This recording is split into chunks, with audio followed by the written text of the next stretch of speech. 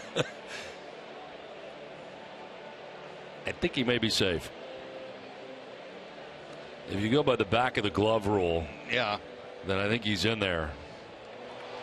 And he is safe. Umpires have ruled. Pujols safe. He'll get a hit. He'll get an RBI.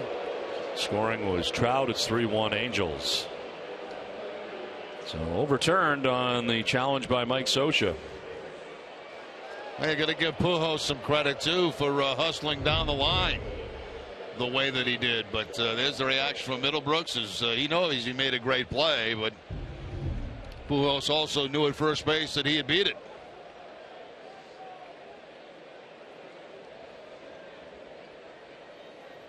Josh Hamilton now the batter. Flight out to center field first time up. Swing and a miss for strike one.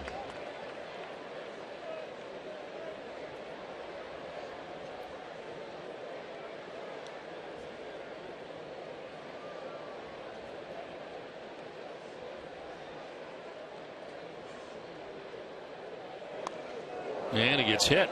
Webster hits him. He'll head on down to first base. Pujols to second. Still with only 1 out in the inning.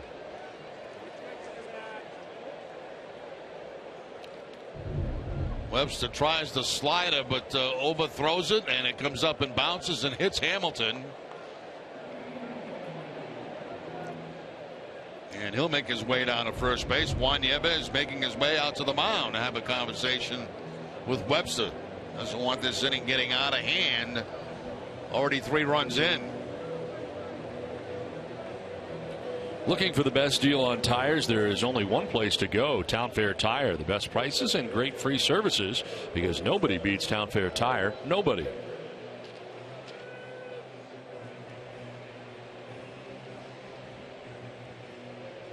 So runners at first and second, 1 out.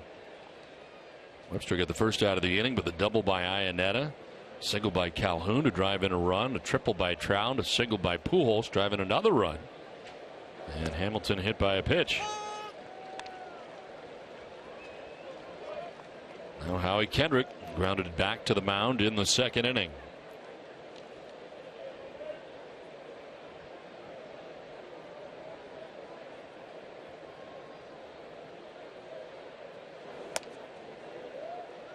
Laying off a ball here, 1-1.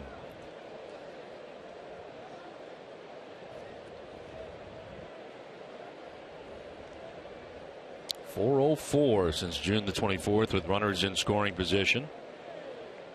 Angels have Pujols at second, Hamilton at first.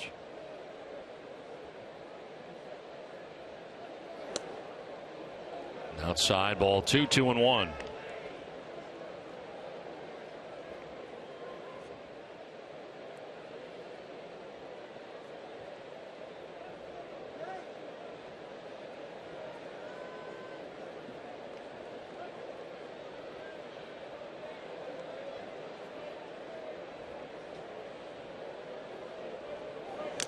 Foul tipped and held onto for strike 2, 2-2.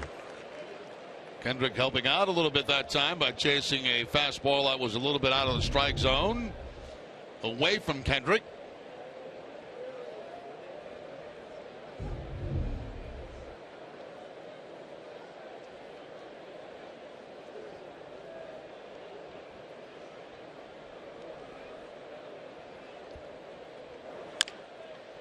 On the ground down the third baseline, foul. Do it again, 2-2. Well, the Toteport update on the WEI Ness and Jimmy Fund Radio Telethon, $880,009. 877-738-1234, the number. 877-738-1234.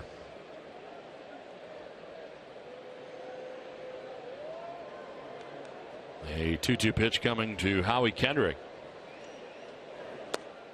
Down low, full count. Look at the breakdown here for Webster in this third inning has been taxing. So far charged with 3 runs in this 33 pitch inning.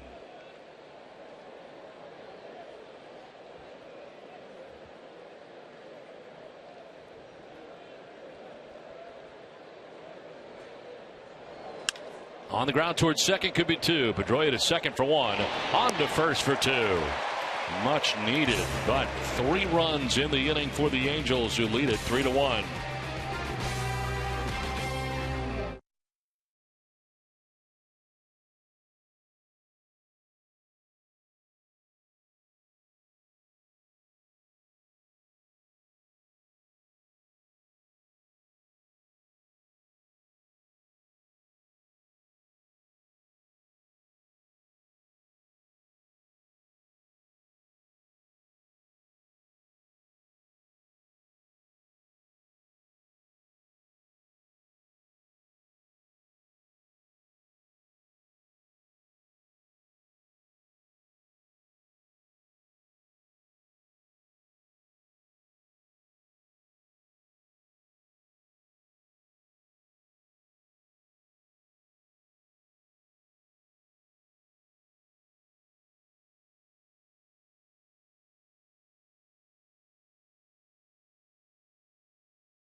Half of the third inning, including an RBI triple by Mike Trout.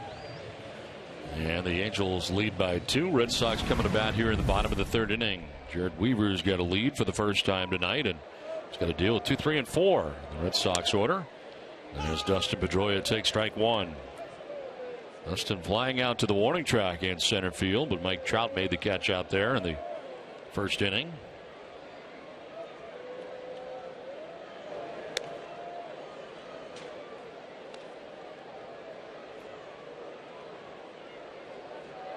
Weaver gave up a solo home run to David Ortiz in the first inning, and nearly was tagged for a 3-run home run by Brock Holt, if not for Cole Calhoun.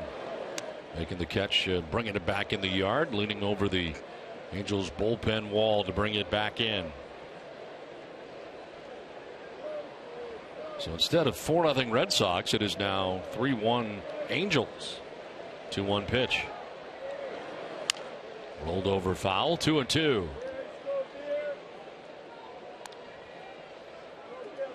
Got a couple of your outtakes from the view from the booth.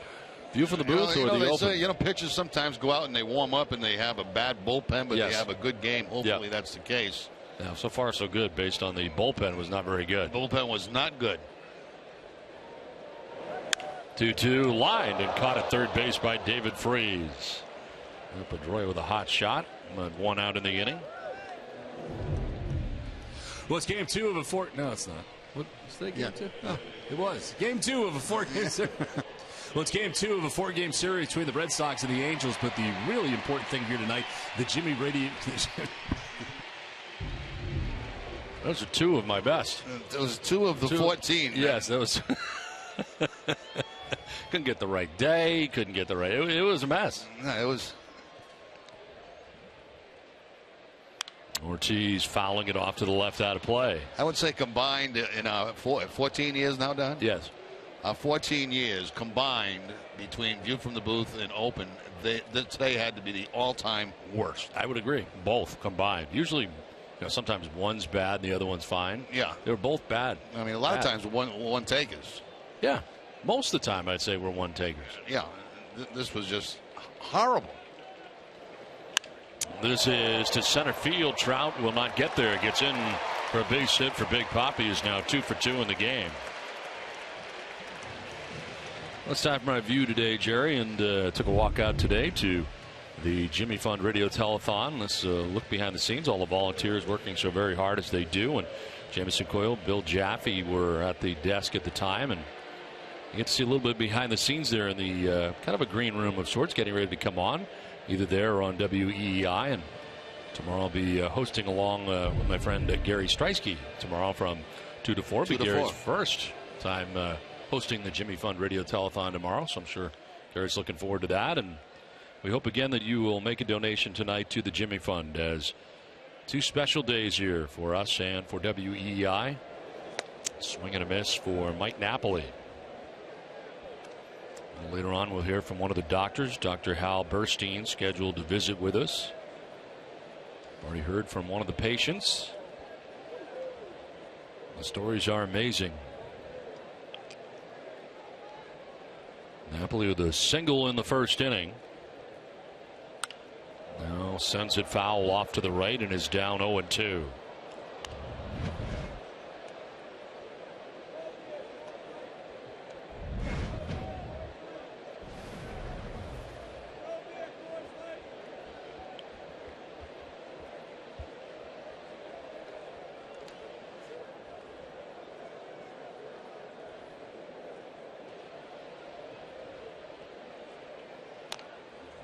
Off the end of the bat, softly it out towards Weaver, and he fires to first base for the out. They throw to second just in case, but Ortiz was standing on the bag. His good friend Albert Pujols trying to nab him napping.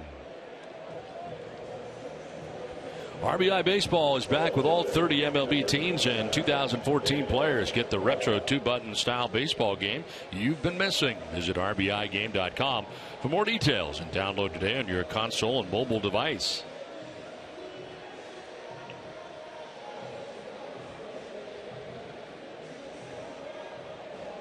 Two down, and Ortiz at second base for Daniel Nava.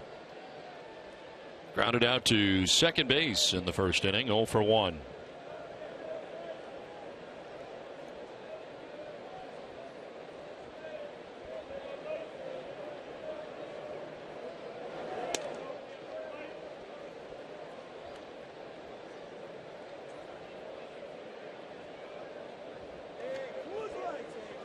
Well, Middlebrooks waiting on deck as the Red Sox bat here in the bottom of the third inning.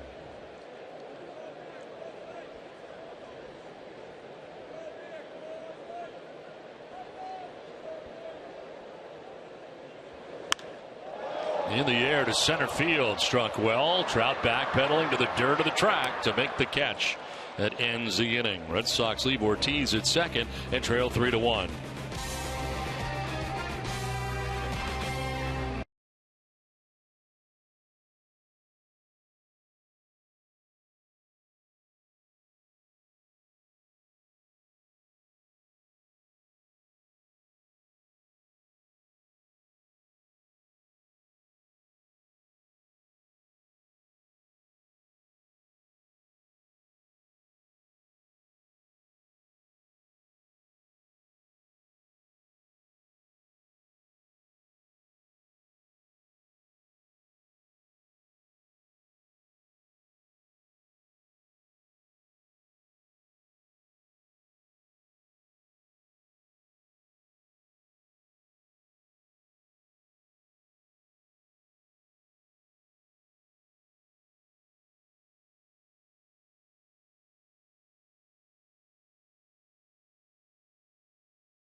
Small business keeps our economy and community strong. That's why they've been named the #1 SBA lender in Massachusetts 5 years in a row. Eastern Bank, here, your first. 3-1 Angels on top of the Red Sox into the 4th inning. Eric Ibar to lead it off. Ibar single to left field in the 2nd inning. 1 for 1.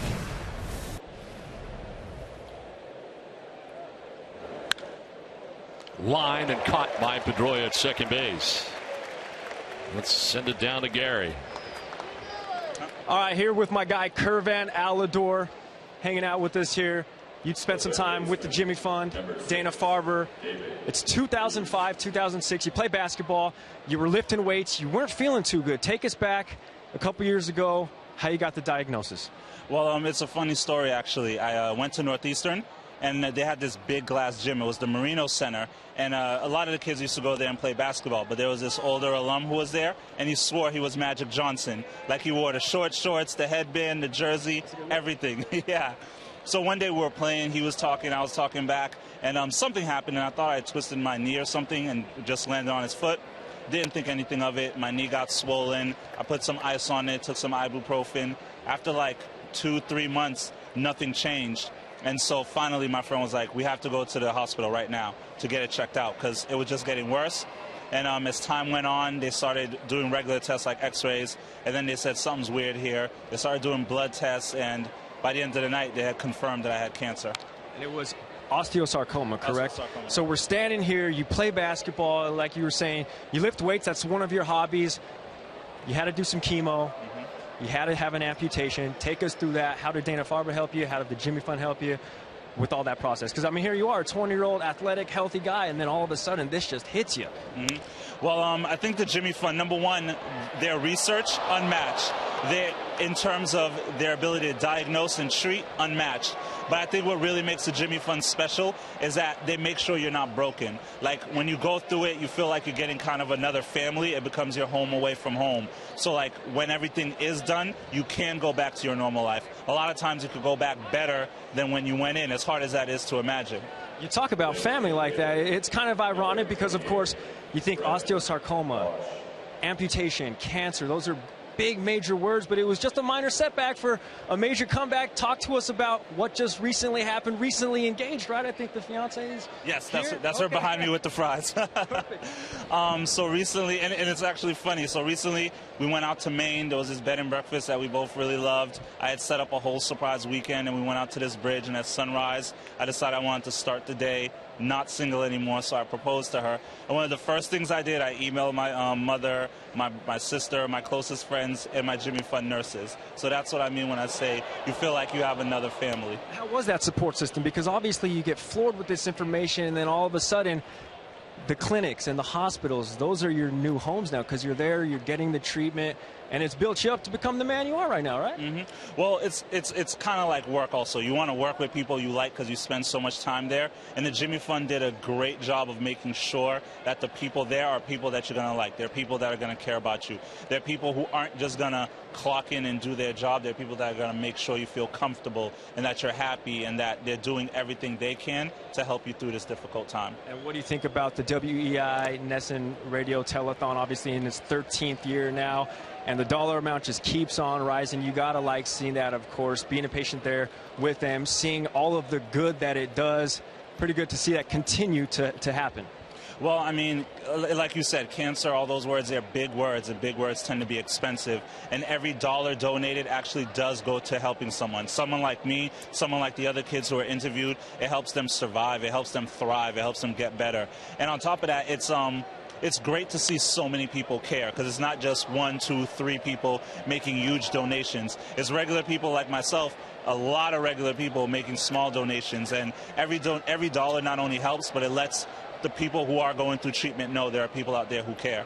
Oh, man, you are fighting the fight, man. Good stuff. Much appreciated. Look at you. I know you said you like to work out. You're still working out, man. This guy's buff. The fiance is back here with us tonight. Much appreciated for the time, man. Thanks, Keep on fighting. Much appreciated. Thanks so much, guys.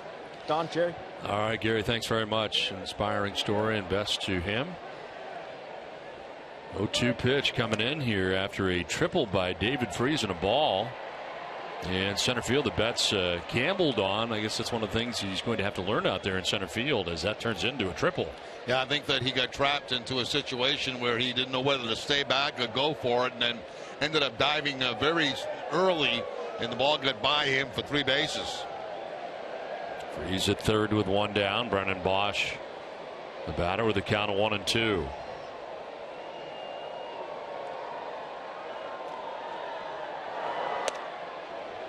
Did he go? No. Mike Muchlinski, the third base umpire. Take a look at that play in center field by Mookie Betts, and I think, he freezes right off the bat. And then he gets trapped into a point where he thinks he can make the play but can't. And it goes all the way back to the wall. The Red Sox have the infield in with 1 out and the man at third base.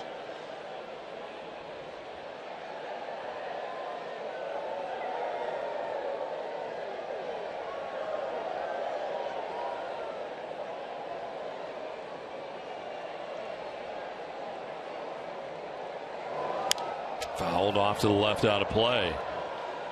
So this time Freese gets the better of it. The first time, Freese, of course, flying out into that double play as it turned out. Betts making the catch into the bullpen out there in the triangle and was able to double off Mark Ibar at first base, but Freese into that double play. Now this time he gets himself a triple. Betts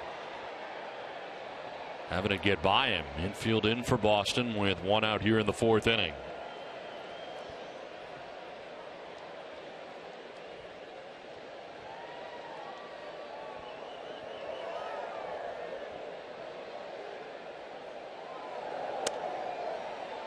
Inside for ball 3. 8th pitch of the at bat coming up, and 70th pitch of the outing for Webster. 4th 3-ball count. Chris Iannetta waiting on deck for the Angels here in the top half of the 4th inning.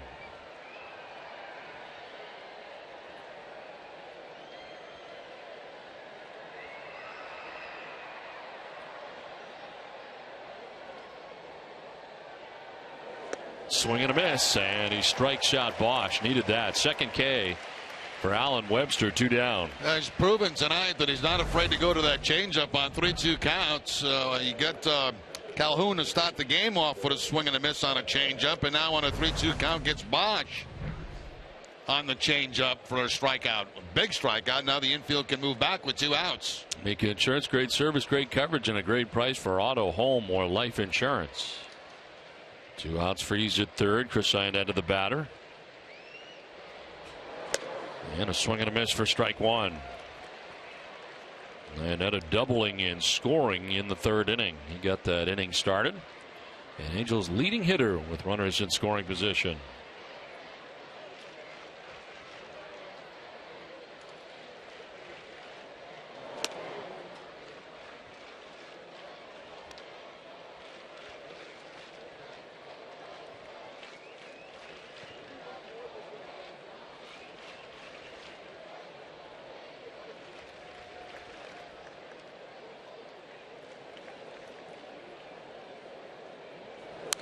Fouled back, and it's 1-2. Tune in tomorrow to Nesson for continuing coverage of the WEI Nesson Jimmy Fund Telethon presented by Arbella Insurance Foundation. Arbella Insurance Foundation, here for the Jimmy Fund, here for good. 2 outs with David Freese at third base. Chris Iannetta down on the count, 1-2.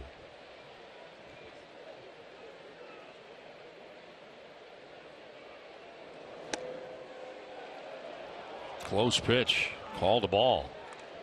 That's one you got to have right there for your pitcher. I mean, if your strike zone's going to be that tight, you're going to have a tough time.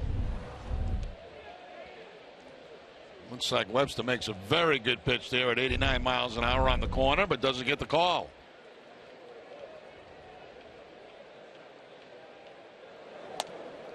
Breaking ball a little bit high.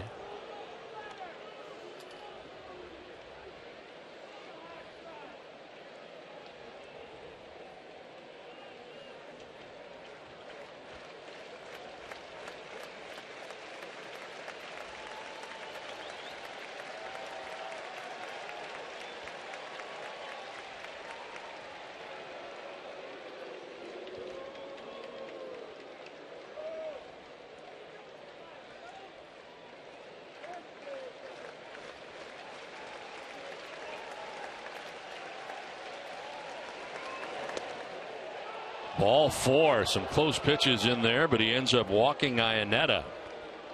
First walk given up by Webster in his outing. I tried that changeup again on a 3-2 count, but this time it is a little bit inside. And Iannetta makes his way down to first base.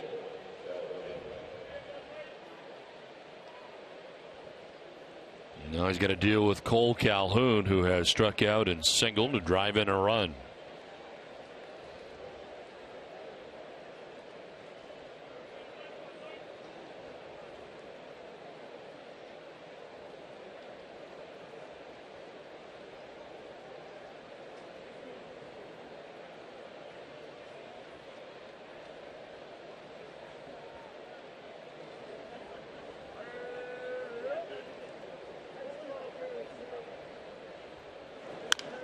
Chopped right side. Pedroia ranging, and from the outfield grass throws out Calhoun to end the inning. Angels leaving 2 on as Webster gets out of it. 3-1 Los Angeles.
Eastern Bank is committed to putting you first.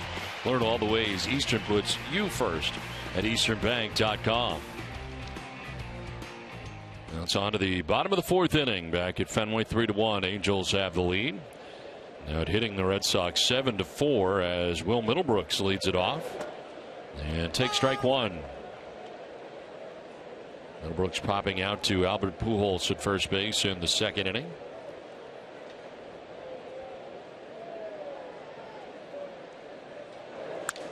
On the ground, and it's Ibar from short left field with a long throw. It's not going to get there in time. Base hit for Will Middlebrooks.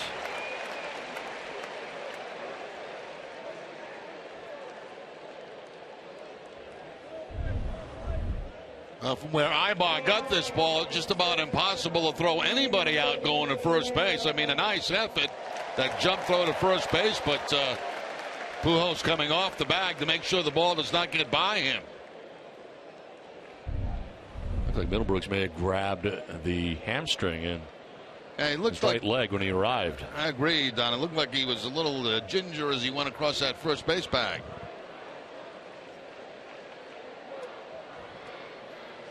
Board at first base to begin things here in the 4th inning. Now Bogaerts takes a pitch in the dirt, backhanded by Iannetta. Take another look at Middlebrooks going down the line. Right there. He grabs the back of the leg when he arrived at first base.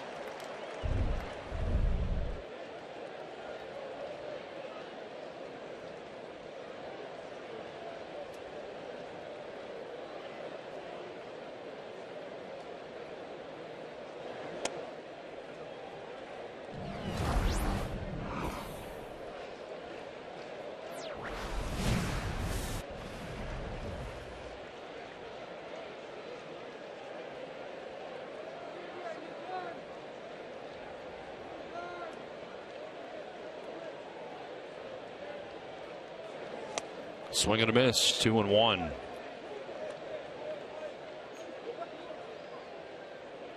Xander Bogaerts flying out to Mike Trout in center field in the second inning, 0 for 1.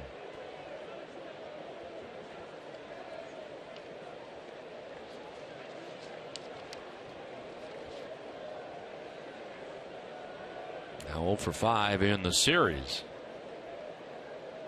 Throw to first, and Middlebrooks back to the bag. The lead was not terribly large.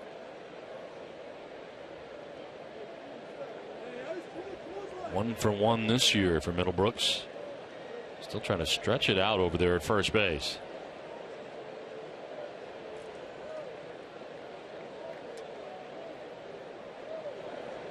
Soft breaking ball dropping in there for strike 2. And we saw an awful lot of those in that start in Anaheim against the Red Sox.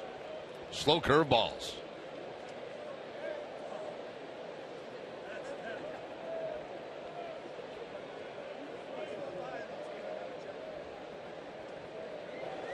Bogaerts went around and strikes out. Could not hold up, and he's the first out of the 4th inning, and the first strikeout tonight for Jared Weaver. The last time Weaver faced the Red Sox, he had 3 strikeouts in that game, 5 last time out against Philadelphia, and picks up his first of the night tonight. Rick Jameson and John Farrell headed out here to talk to Will Middlebrooks, and they also have noticed him grabbing at the hamstring area, and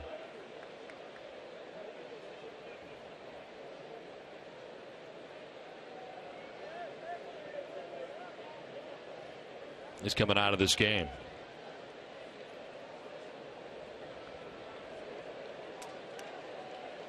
So Middlebrooks with a base hit, but appeared to feel the hamstring down that first base line, and he is coming out of the game.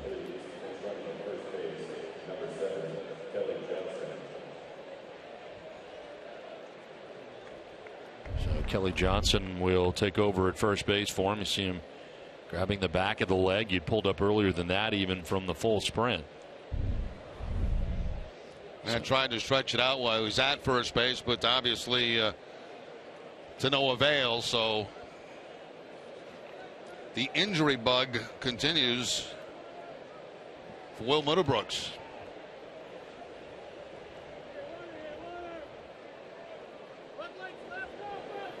Mookie Betts taking a pitch outside and low for ball 1.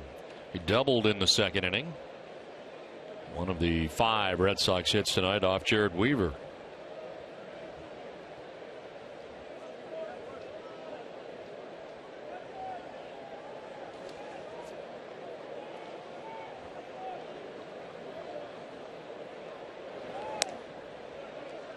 Two and 0.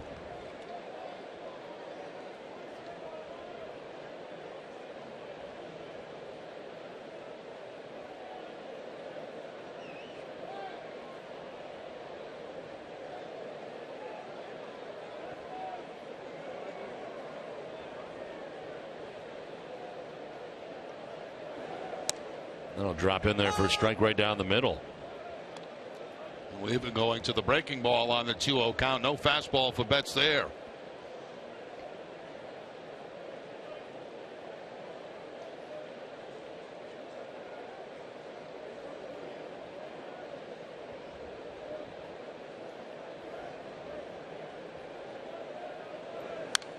Fouled back, 2-2. Kelly Johnson now running at first base for Will Middlebrooks.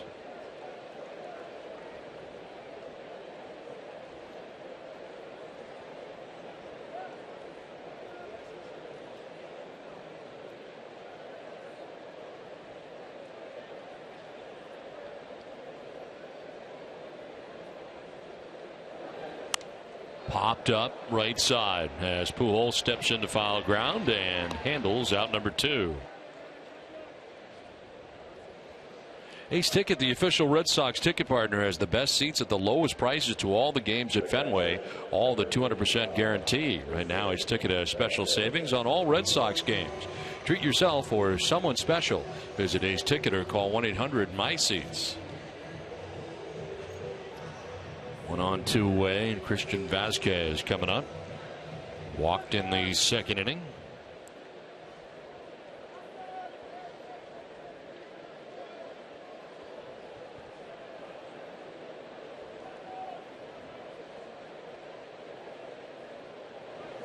On the ground to third base. Freeze with a bobble. Vasquez doesn't run well, and he still has time to recover and throw him out. Through 4 innings, it is 3-1 Los Angeles.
In the first place in the AL West for just the first time since May the 15th of 2011.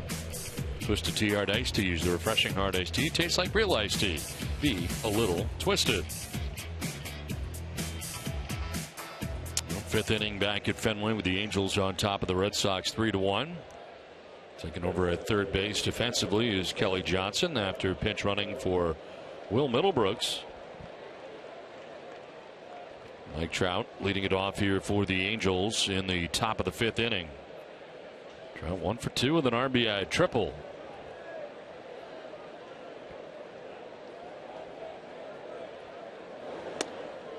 Takes strike 1. Trout, Pujols, and Hamilton to bat in the inning. 2, 3, and 4.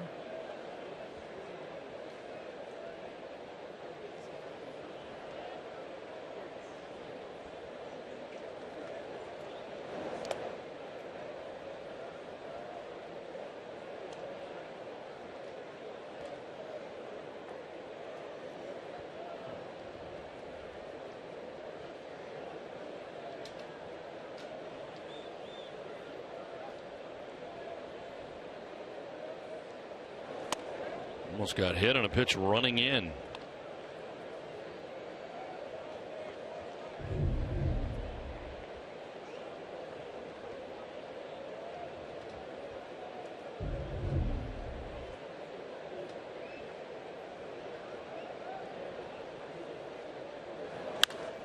Cleans it out but fouls it off back into the seats.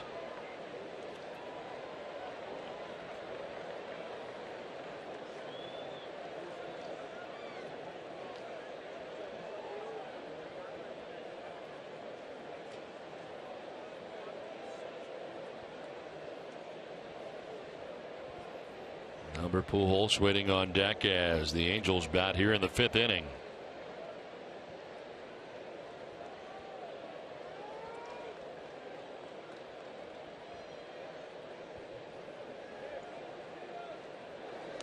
In the dirt for ball 3.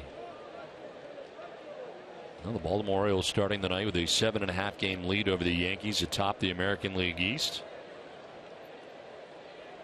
And Baltimore tonight tied 1-1 in Chicago. They're just in the 2nd inning, taking on the White Sox tonight.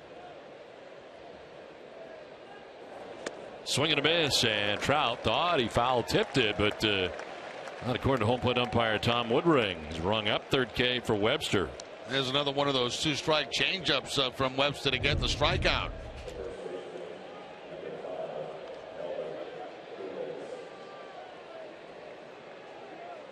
Trout complaining that he fouled that pitch off or it hit the dirt. Regardless, if it hit the dirt, you just got to tag him. If he goes back to the dugout, you don't have to do that.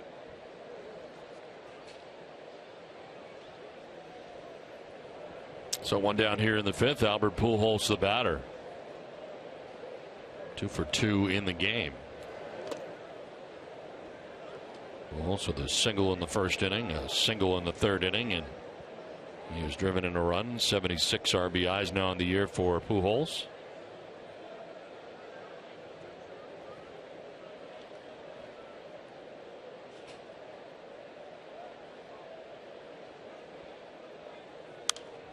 Fouled off to the right, out of play.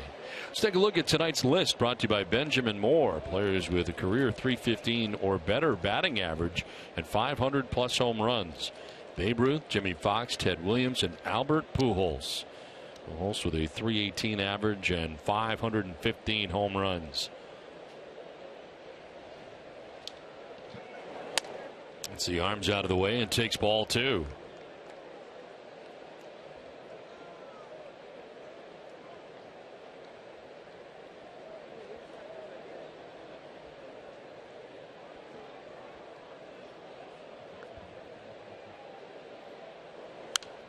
Fouled off to the right.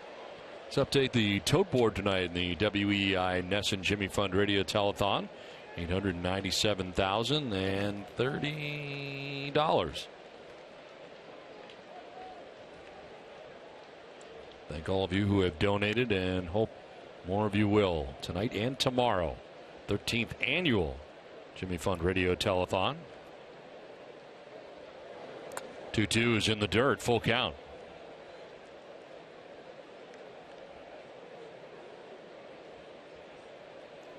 Seventh 3-ball count for Webster. One out here in the fifth inning. Pitch count rising for the Red Sox starter. Josh Hamilton waiting on deck. Close pitch, doesn't get it, and down to first base goes Pujols. A 1-out walk. Second walk allowed by Webster. Alan Webster's pitching line brought to you by Ace Tickets. 4 1/3, 7 hits, 3 runs. Walked 2, struck out 3, and he's thrown 89 pitches. Red Sox into a shift on the right side with Kelly Johnson, third baseman, coming to the right side of the infield. Lee Bogart's on the left side to deal here with Josh Hamilton. Hamilton swings away and lifts a fly ball to left field. Nava coming in, and he makes the catch for the second out of the fifth. That's one thing we saw in the past with Hamilton when he was struggling in Texas, swinging a lot of first pitches and not having much success. Yeah, I remember we were down there. What was it last? Was it last season? No, 2 seasons ago. A couple years ago, yeah. And Nolan Ryan actually made some comments about Hamilton's approach to the plate, where when he gets into a bad slump or bad habits, he swings at an awful lot of first pitches, regardless of where they are. But he's always been a very aggressive hitter. Now Kendrick gets a ground ball right side, kicks back to Pedroia, who fires to first for the out that ends the inning. Well, it's a 3-1 Angels lead. Brock Holt will lead it off. We come back.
Your photo to hashtag NESN Fan Photo for a chance to be shown in our broadcast, brought to you by AT&T. Tonight's fan photo is from Amanda. His photo is of Dad on his birthday and these two alumni of NESN Clubhouse at their first game. We already have NESN Clubhouse alumni, Jerry. Yes. How about that? That's pretty quick.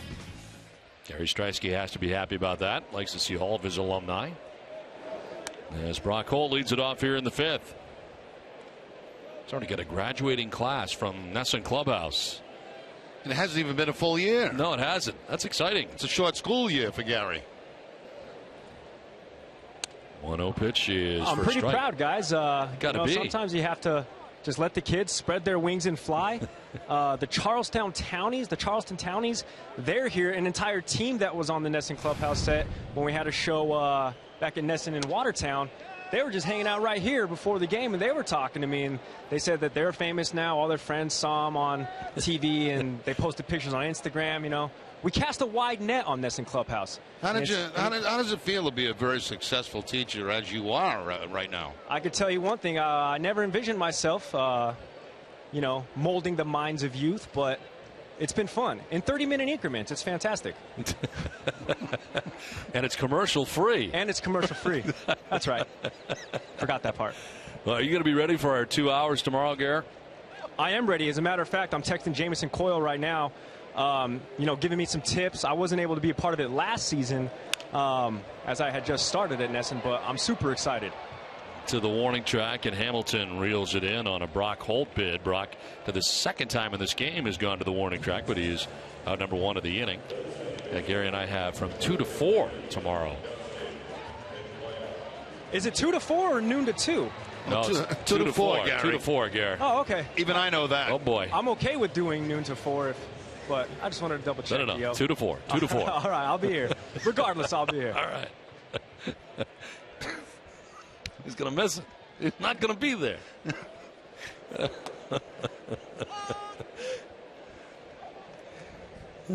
You know what we've got to put on Gary? One of those GPSs. Yeah. Really do. Yeah.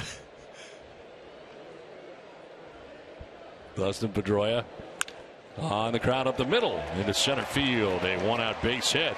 His first hit of the night. Red Sox have a base runner here in the fifth. I know what's going to happen what Gary wants. It's going to happen. If it doesn't happen this year, it's going to happen. Where he's going to come back to do the clubhouse show, and he's going to have to fly to another city to join us. He's going to go to the wrong city. I know it's going to happen. Listen, guys, my travels during my little over 1 year at NESN, it's been like that. I remember getting sent to Monday Night Football. My bag got sent to Raleigh, North Carolina, as opposed to Charlotte. I've missed a flight before, so Jerry, you're forecasting doom for me, because that's actually exactly what's happened to me before. That's how you roll. It's how I roll. Actually, I think that I'm doing that. When our last road trip of the season, I'm leaving Baltimore early, I believe, to host, one of the last NESN clubhouses. So hopefully my flight gets to Boston. Yeah, well, you'll get here. I don't know. I'm not worried about you getting back to Boston. I know you know about getting back to Boston. Then we don't go on the road again after that. That's it. Yeah, I need all the help I can get when it comes to traveling and that kind of thing. Ortiz batting with 1 out and 1 on.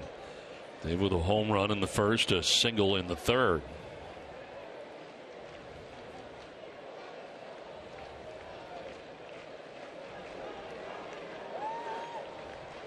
Stacked up on the right side of the infield here in the shift. Very high for ball one.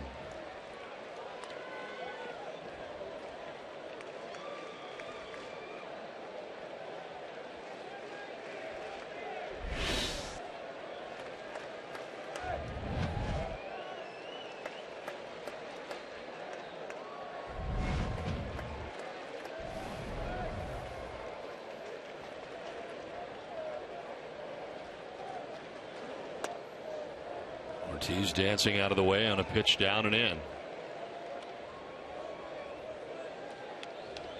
It's not been a big strikeout night for Jared Weaver. 1 K through 4 to third innings. Walked only 1. And the only run he allowed, the home run to David Ortiz back in the first inning.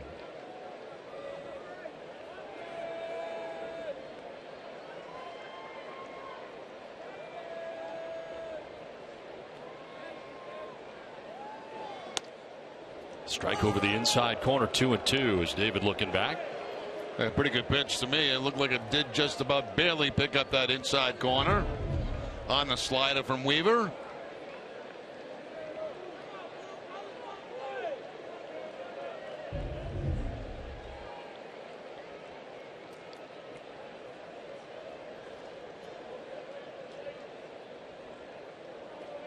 Runner goes. Ortiz swings and fouls it back.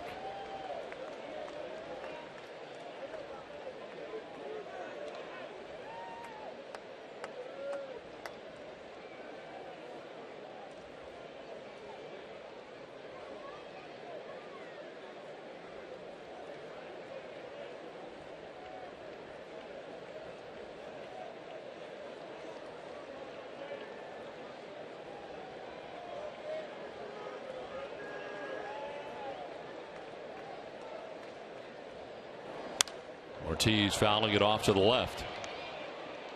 Summer is in full swing, and so are specially priced Red Sox tickets for students. Student tickets are available for every Sox game. Tickets start at just $9. So go to redsox.com/student to take advantage of this great offer today. Mike Napoli waiting on deck. One out here in the bottom of the 5th inning. Pedroia at first base, and David Ortiz with the count of 2-2. To first, and Pedroia back to the bag.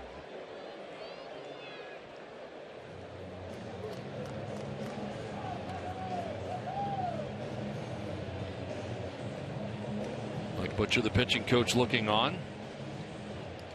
Angels starting the night with a half-game lead over the Oakland A's atop the American League West.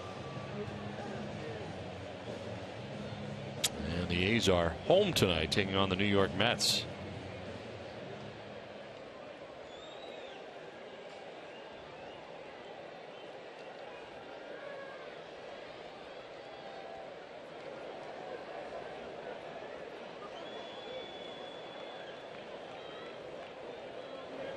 Ortiz fouling back another. We'll see an 8th pitch in this at bat. Let's take a look at the pitching line for Jared Weaver, brought to you by your Eastern Lexus dealers. 4 1/3, 6 hits, the 1 run, the home run by David Ortiz. Walk and a K. He pitches deep into his outing.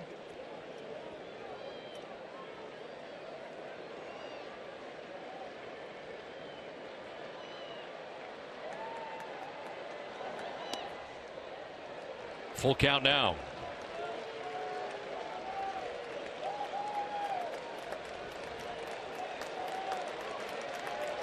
Third 3-ball count for Weaver.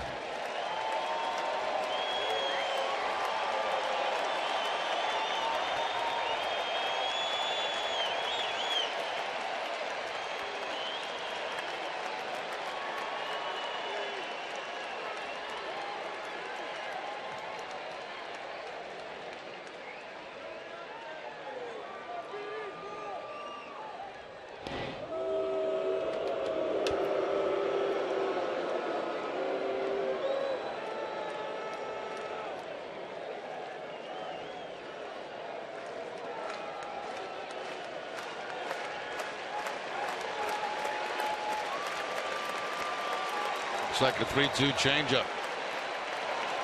Ball 4, and down to first base goes David Ortiz. So a lengthy at bat there, but Ortiz draws the walk. Second walk given up by Weaver, and it's runners at first and second with 1 out, with Mike Napoli coming up representing, well, the tying runs on base right now, representing the go-ahead run.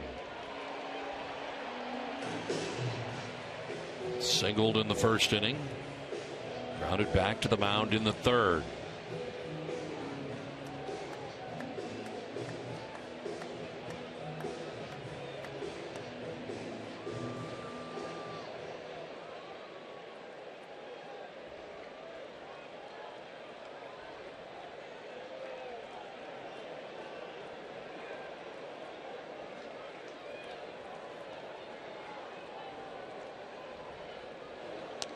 Low and away, gets away from Iannetta. Pedroia to third, Ortiz to second. And the Red Sox have the tying runners in scoring position now. Now Weaver just overthrowing the fastball that time. Gets by Iannetta. Should probably go as a wild pitch. And the Red Sox get the potential tying run in the scoring position. Men at second and third.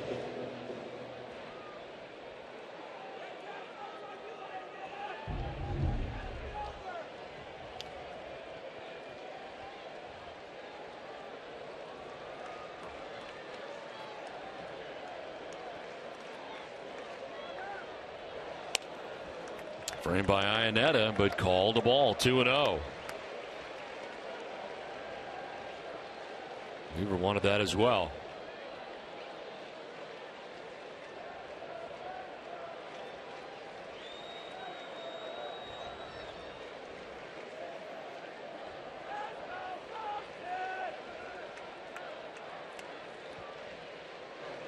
Swing and a miss. 2-1. And Napoli sitting all over fastball on that 2-0 count. Doesn't get it. Gets a slider from Weaver.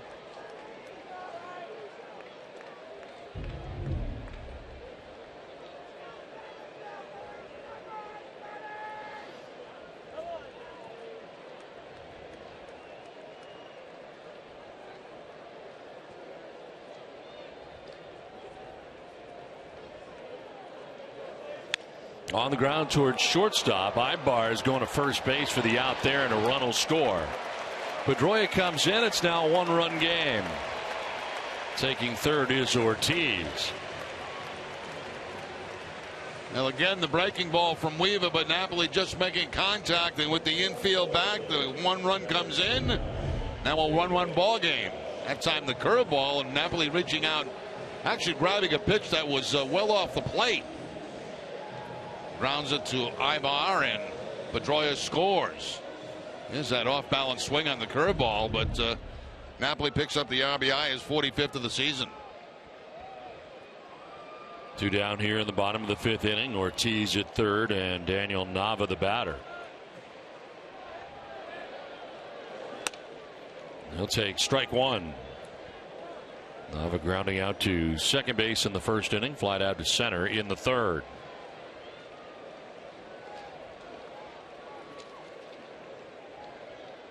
Weaver in 7 career starts at Fenway, 2-3.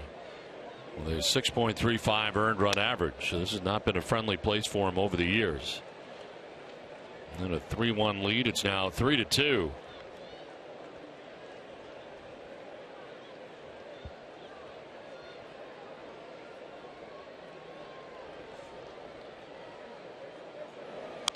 Nava fouls it off the end of the bat. It's down 1-2. Well, stay tuned tonight following WB Mason Extra Innings Live for Red Sox Final presented by Assurance. Send your questions to TC at #SoxFinal. Maybe yours will be answered on Red Sox Final presented by Assurance.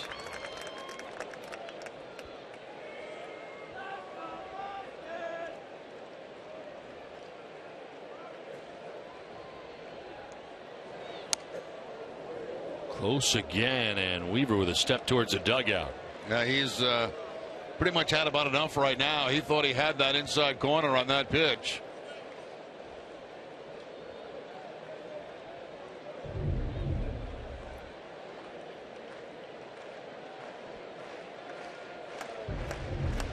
'25th pitch of the inning coming up here for Weaver.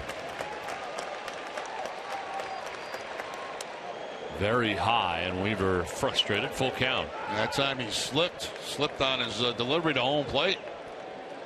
Looked like the landing area. Watch the left foot.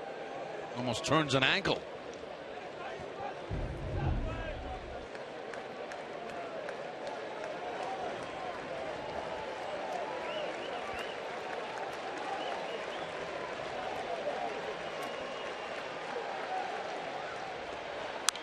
Fouled back, 3-2.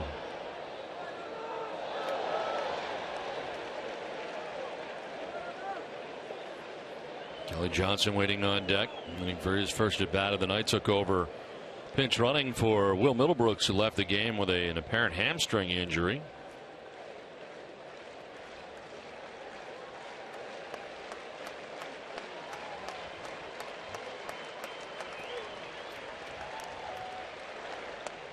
Ball 4, and he loses him. Nava down to first base.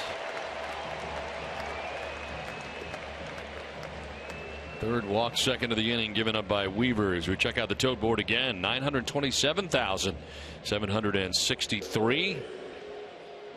I thank everybody who has already checked in with a donation. We hope that there'll be more coming. Again with you all day tomorrow again on the Red Sox 13th annual WEEI Ness and Jimmy Fund Radio Telethon. If you'd like to pledge right now, the number 877-738-1234.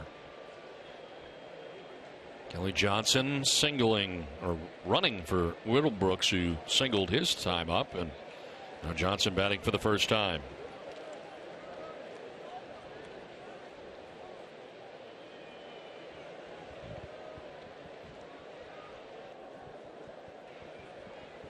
Ortiz at third, Nava at first, with 2 outs here in the 5th.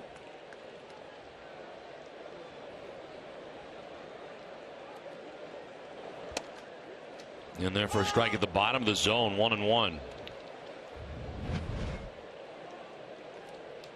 Kelly Johnson getting his first hit as a member of the Red Sox on Wednesday at Cincinnati.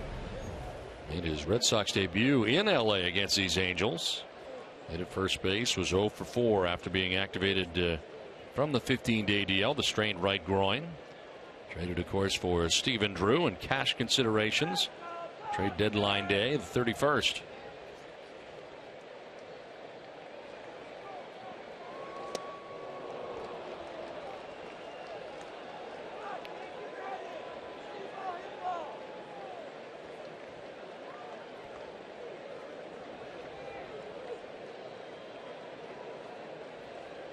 Xander Bogaerts on deck, 2 down here in the bottom of the 5th.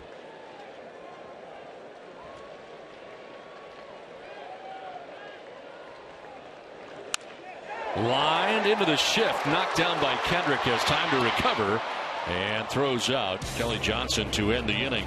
Run for the Red Sox, 3-2 Angels.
Southwest Airlines. Find our fares online only at southwest.com.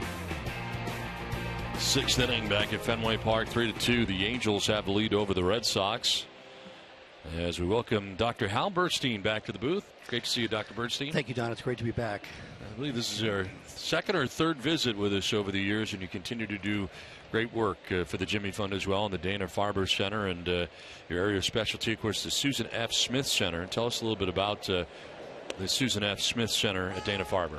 Well, the Susan Smith Center is a comprehensive women's cancers program. We have medical oncologists and surgeons and gynecologic oncologists, nurses, radiation therapists, everybody working together and totally focused on women's cancers. It's a wonderful resource for all the women in New England.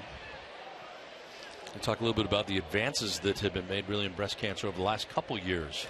You know, as you've heard, I'm sure, many times through the day, it's really an extraordinary time in cancer care. We are seeing new drugs in a pipeline that has a depth and a richness we never anticipated before. Non-toxic drugs, more effective drugs, drugs that are targeting specific proteins. So it's really a very exciting time to be offering those treatments to patients and involved in the clinical research that's driving it.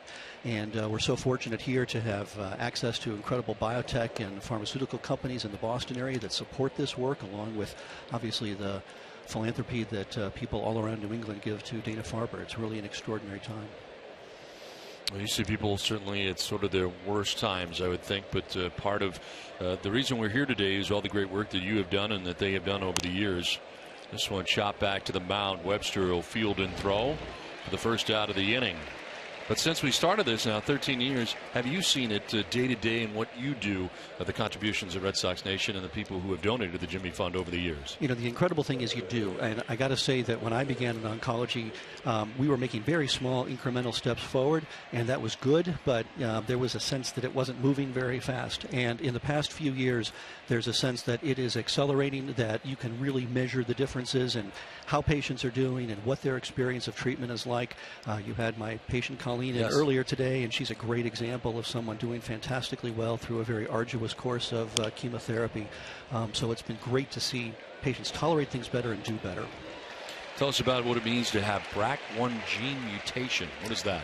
So we're learning that there are specific mutations that can give rise to a hereditary risk of breast cancer, and the BRCA1 and BRCA2 genes, or BRCA1 and BRCA2 genes, are the most common. This is what Angelina Jolie was diagnosed as having, so she had prophylactic surgery. And that has brought tremendous awareness to genetic testing, and I think more and more we're seeing appropriate women seek out genetic counseling. Again, it's a kind of resource that a comprehensive cancer care center offers, and making decisions about whether they want to get surveillance or prophylactic surgery based on their gene profiles. For women who don't have a gene mutation, it also provides incredible reassurance that they don't have to worry about a hereditary risk of cancer. When somebody gets the word that they have cancer, obviously their heart sinks, and you have so many more weapons now at your disposal to handle this and to relay to patients right away, that it makes them feel better almost immediately. Absolutely right. You know, it's like when you look down a lineup and you got great hitters. You know, you can look down and say, we have these therapies, and here's what we're going to roll out, and here's what we're going to try next. And it's phenomenal to have those kinds of resources available. Pedroia with a nice play at second base. Dr. Burstein, thanks very much. Thanks for all you do. We're so grateful. Thank you.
Games at Foxwoods Resort Casino. Discover the hottest events and specials every day throughout the resort, all summer long. Visit foxwoods.com.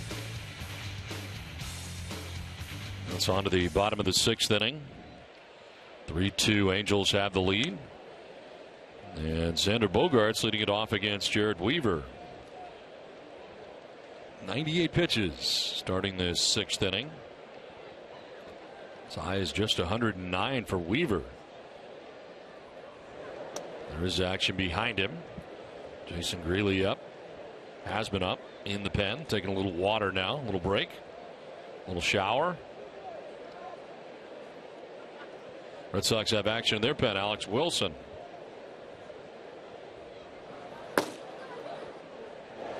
Bogaerts pops it up. Backing out of play. Don't miss Red Sox first pitch presented by Men's Warehouse, proudly introducing Joseph Abood. TC and Eck will have day 2 of the Jimmy Fund Telethon. It's tomorrow at 6 p.m. on NESN.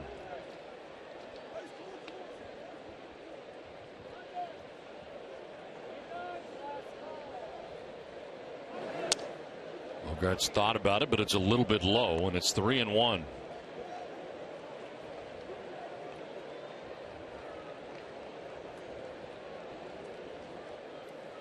Mookie Betts, then Christian Vasquez. Weaver has had about enough. Tom Woodruff, home plate umpire. I would agree with you, Don. There have been a number of calls tonight that he thought should go his way and have not. 4th walk, 3rd in the last inning plus. Trying to keep it under wraps as he deals with Mookie Betts.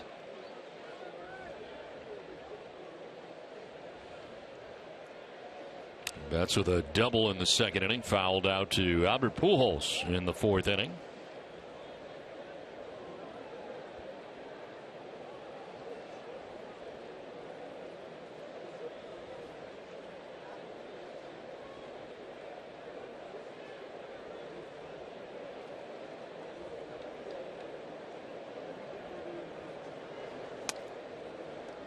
There for strike 1.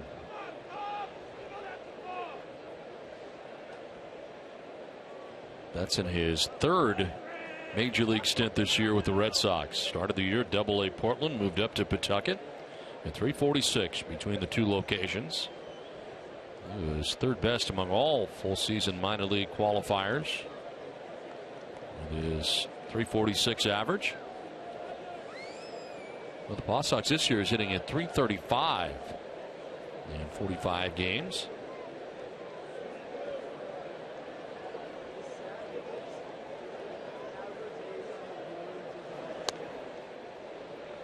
Unlike Jackie Bradley Jr., really hasn't been given the opportunity to play on an everyday basis. And so I would think in those instances when you're coming up for the first time, you're trying to do so much in each start, you get the chance to show them what you can do. Oh, absolutely, and especially the way it's gone this year for the Red Sox, where there has been a rotating door between Pawtucket and Portland and Boston, and you know, you get a chance at the big league level. You want to do everything right all at once.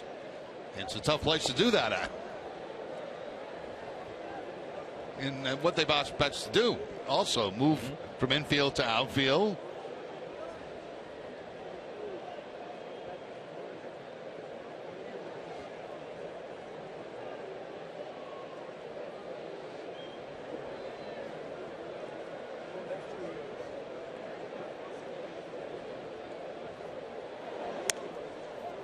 Strike called is Iannetta. Looked like he wanted to fire down to first, did not.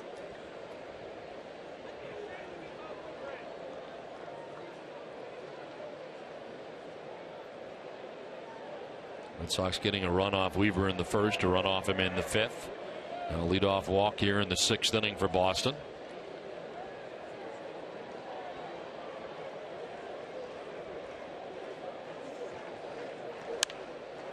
Popped up, back of first. Pujols backpedaling. Makes the catch in fairground. 2nd time he has handled a Mookie Betts pop-up. For every Red Sox game that goes into extra innings or the Sox get a save, CVS Pharmacy will make a donation to Boston Children's Hospital towards a $25,000 donation once again this season. CVS Pharmacy, the official pharmacy of the Boston Red Sox. 1 on 1 out, Christian Vazquez. Vazquez walking in the second, grounding out to third base in the fourth inning.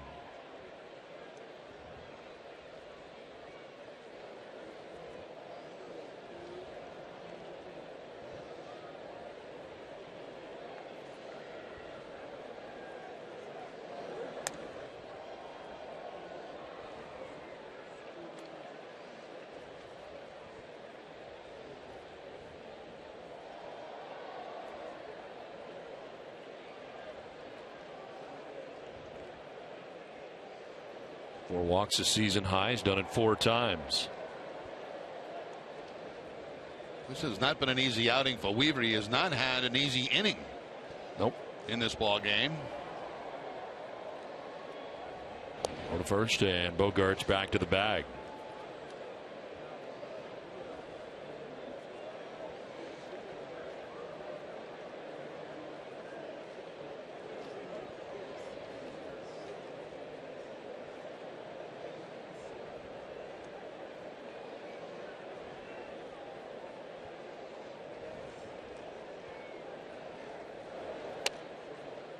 In his career, 126 and 67 record with 12 complete games. That's the top winning percentage in franchise history at .653 for the Angels at the moment. And he's third on the Angels all-time win list, trailing only Chuck Finley, 165 wins, and Nolan Ryan with 138 wins in an Angels uniform. This is to left and high and deep and high off the wall. Bogart's headed for third base. Vazquez going to pull it up with a very long single. And it is first and third. Most ballparks, that ball is out of the yard. Well, we talked about Vazquez in the open tonight once we finally got it done, and we talked about his offense and his defense, and the offense there again tonight. A walk back in the second inning, and now the ball off the wall, a breaking ball off Weaver. And that's going to be the night for Weaver. So he will depart after 5 1/3. The pitching change from Fenway. 3-2 Angels.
6th inning.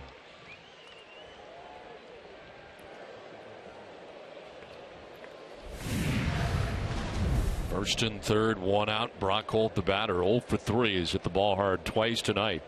Once to the warning track in right, once to the warning track in left.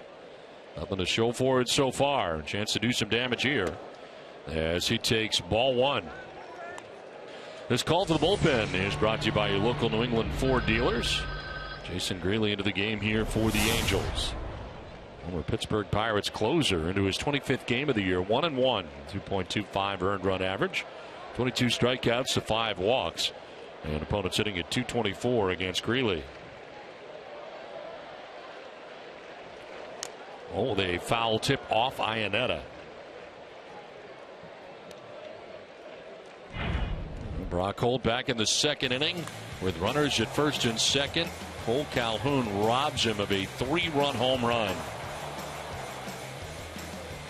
Guys in the bullpen enjoyed it. The rest of the Angels on a great catch.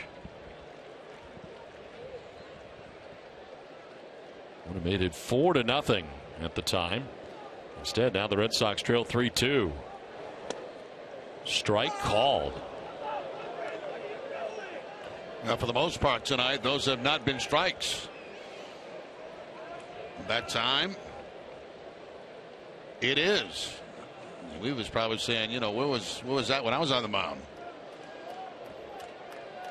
And the Red Sox, they combined 1 for 17 against Greeley in his career. The only guy that's got a hit off him is Brock Holt. He's at the plate. And hits a fly ball to center field. Mike Trott going back. He'll make the catch plenty deep enough to tie this up. Bogart's coming in from third, and it's 3-3. An RBI for Brock Holt, his 27th of the year. Run charge to Jared Weaver. Now it's situational hitting right there for Brock Holt. Make sure you get a ball that you can get in the air and get it deep enough to get that run home. One thing they don't want is the ground ball double play. And he's able to lift that swing a little bit, get the fly ball, and get the run home.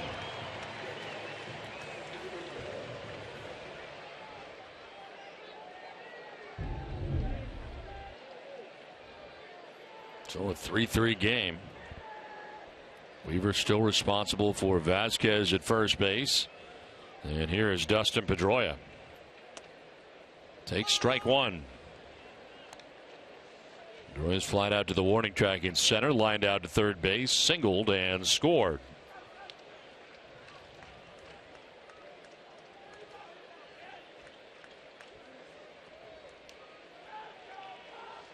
Really threw a perfect inning last night. His first appearance at Fenway since 2008. Foul off to the right, out of play.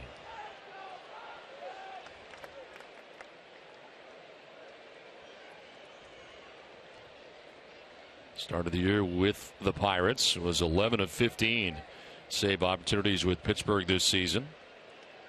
All 4 of his blown saves came at home at PNC Park.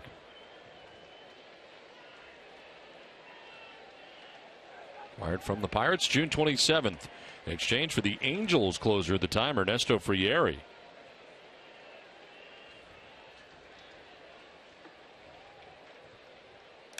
Fouled back, and it's still 0-2. Well, don't miss Red Sox Game Day Live presented by DCU, Digital Federal Credit Union, tomorrow at 6:30. TC and Eck will preview Clay Buchholz's start as he looks for his first win since July 18th. DCU, Digital Federal Credit Union, what can DCU save you?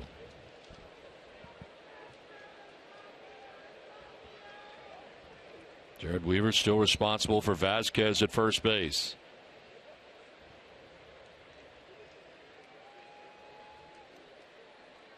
In the dirt outside, gathered by Iannetta. What a nice play there by Iannetta, sliding to his right. Coming up with that ball clean. And keeping Vasquez at first base.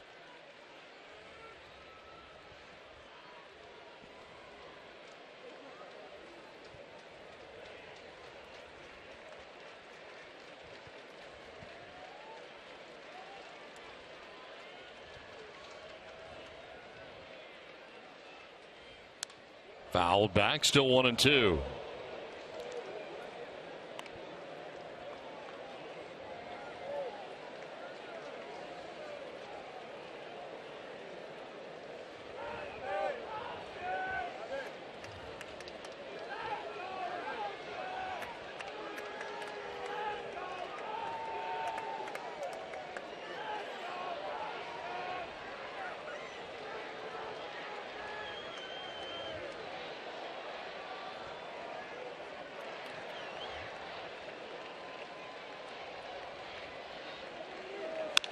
On the ground towards short, and they go the easy way to second for the force out that ends the inning. Red Sox get a run, tie the game 3-3 through 6.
Tightness that forced Will Middlebrooks out of the game there in the fourth inning. Don, Jerry, you guys were talking about Christian Vasquez, and we've seen a lot of Vasquez, but that workload might start decreasing just a little bit, as John Farrell told us before the game that David Ross will be activated tomorrow. Of course, he was put on the disabled list with plantar fasciitis back on August 2nd. He says he's going to ease him in, give him about 2 starts per week at catcher. One more injury-related note. We saw Alan Craig here earlier today taking batting practice with the big club. His plan is to start in right field tomorrow down in Pawtucket.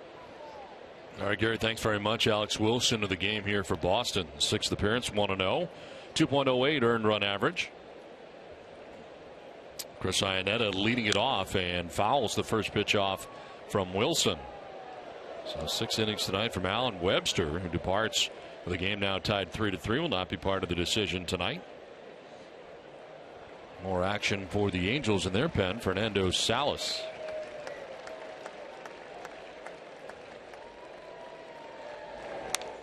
Fouled back, and it's 0-2. I got to give credit to Webster in this game tonight. I mean, he really battled. He had a tough third inning where they got 3 runs, but other than that was able to shut out this Angel ball club. So that's a good comeback, 3 runs in the third and then shutting them down after that.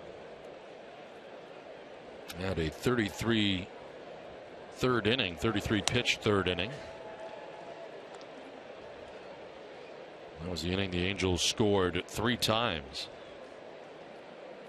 Ends up going 6 innings, 7 hits, 3 runs. He walked 2, struck out 3. Now Alex Wilson with the 1-2 pitch. And it's fouled off again to the right. Don't miss WB Extra Innings live right after the game.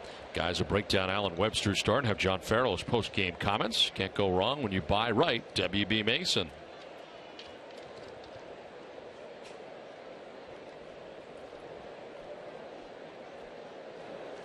On the ground to shortstop Xander Bogaerts. 1 out in the 7th inning.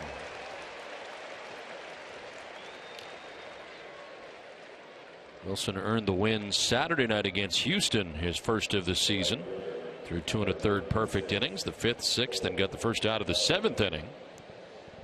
Amazingly, this is his 5th stint with the Red Sox this year. And gaining important time right now. Yeah. It's high ball game late in the game.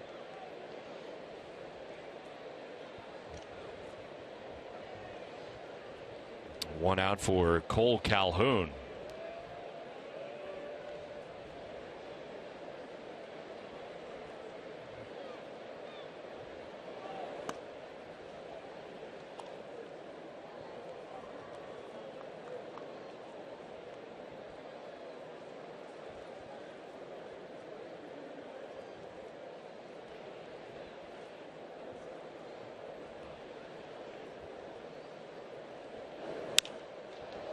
In the air down the left field line, hooking foul.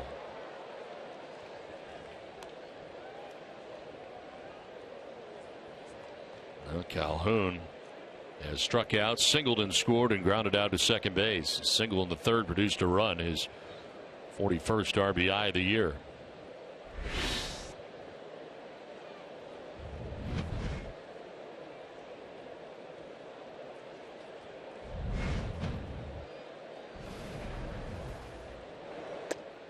Down and in, 2-1. Wilson with Pawtucket this year is 6-1 with 5 saves. 5 saves in 9 save opportunities.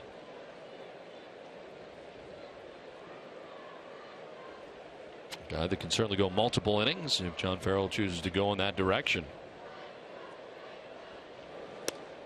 In there for strike 2. Nice little cutter right there to pick up the outside corner. Starts it off the plate.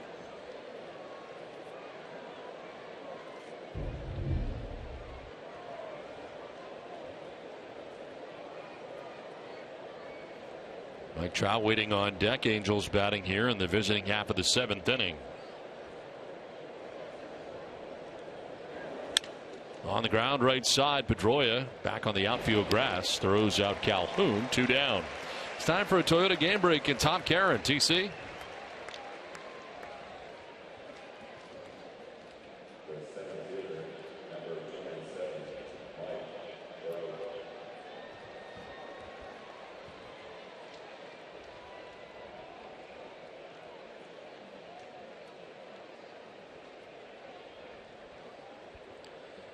All right, Tom, thanks very much. Yeah, the Kansas City Royals, Jerry, with a 2-game lead over Detroit heading into tonight's games in the AL Central. And the time may be now for Kansas City finally after a long time. It's amazing. You know, we looked at the Detroit Ball Club earlier in the season and said nobody's going to catch him in this division. And Kansas City, an incredible story. And they got even better, going out and getting David Price. Yep. Trout fouling it off down the right field line.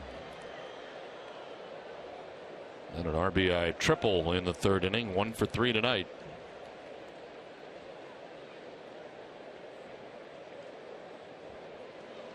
Red Sox with further action in the pen, the lefty Tommy Lane.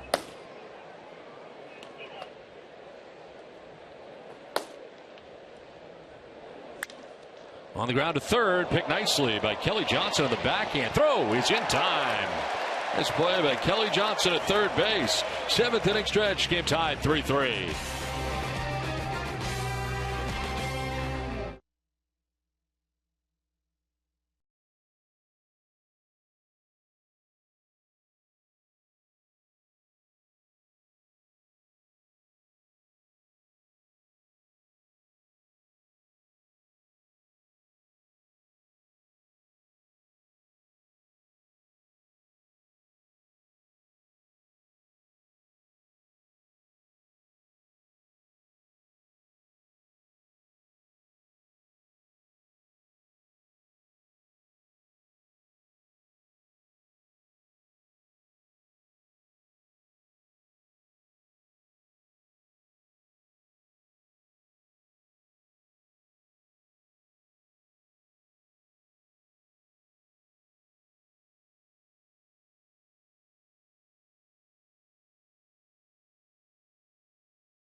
Eye on TC. Poll question asked you, what American League team has the best chance to reach the World Series? And we got a lot of Oakland Athletics support, over half the vote. Next closest team right here in this division, the Baltimore Orioles. Kansas City will be there in September, 6%. A lot of former Red Sox on that Oakland A's team, not just the guys they just added. John Lester and, of course, Johnny Gomes. Plenty of others through the years have made their way to Oakland are still part of that roster. The Oakland A's have fallen on hard times lately, having lost their last 5 straight games. And again, tonight they host the New York Mets. New pitcher on for the Angels into the bottom of the 7th inning. Fernando Salas, 41st appearance, 4-0, the 2.55 earned run average. 42 in the 3rd innings. You got 44 strikeouts. Opponents hitting at .218 against Salas. Well, infield single last night by David Ortiz broke up a streak of 17 straight batters retired by Salas. Struck out the side after he gave up the hit by David Ortiz, and it's David who leads it off here in the 7th. Ortiz with a home run back in the 1st inning for David, his 29th home run of the year. Wasn't entirely sure when he took off from the box. That one gets up over the monster and into the first row. The monster seats out there.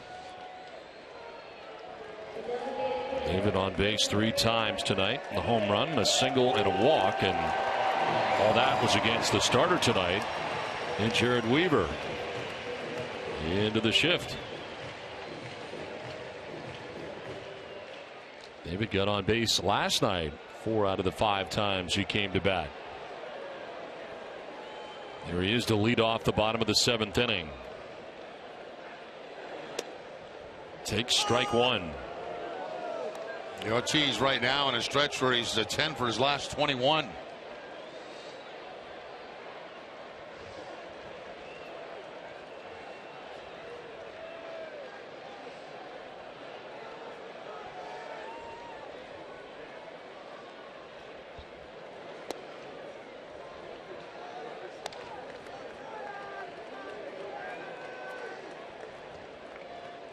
Salas takes over for Jason Greeley, who went 2/3 of an inning. No hits, no runs.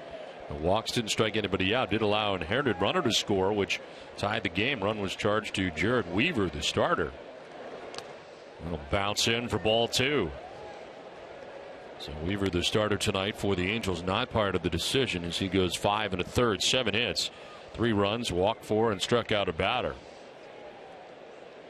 Napoli on deck, and then we'll see Nava as part of this 7th inning for Boston.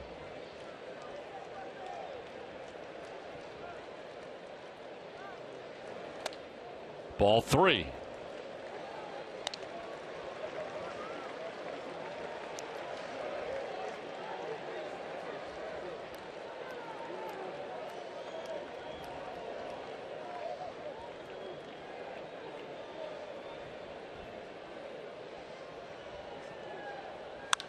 Ortiz pops it up, shallow left. Out is Freese, at third baseman. Hamilton coming in. And it's Josh Hamilton who makes the catch for the first out of the 7th inning. Are you looking? Well, no, not even. Doesn't matter what you're looking. Are you a Red Sox fan looking for creative ways to fundraise for your nonprofit organization? There's no better place to do so than right here at Fenway Park. Contact our group sales department to learn about this summer's fundraising packages. Go to redsox.com/groups for more details. I'm looking too. I'm looking too. Yeah. And I tell you, if that was in the open tonight, we'd have had to do it all over again. So, 1 down here in the 7th. There's Mike Napoli, 1 for 3. Napoli with a single in the 1st inning. Since then, and grounded back to the mound, grounded out to short.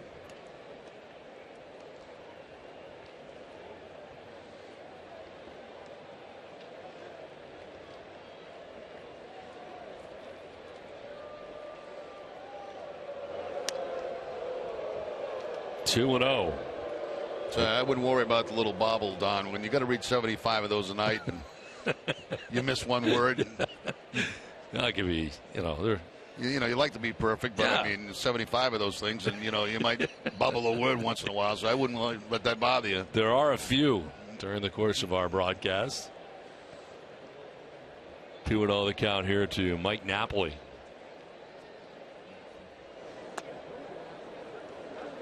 Had a pitcher, right? We had our. Where were we? We just in. Was it St. Louis? It was St. Louis. Yeah, it was on the wall. She taped them all on the wall, and I took a picture of them. Yeah. It was like wallpaper. Something like 92. Swing and a miss, green light, 3-0, and Napoli can't get it. 3-1.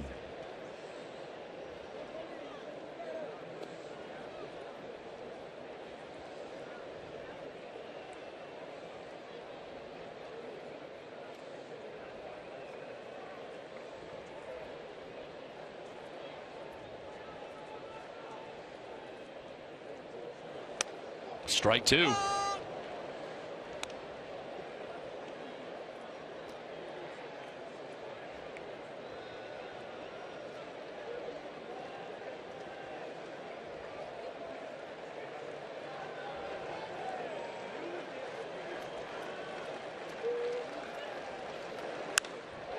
To left, down the left field line and foul. And Napoli just out in front of a changeup that time, hitting off his front foot and hooking it just foul down that left field line. Foul by about 1.5 feet.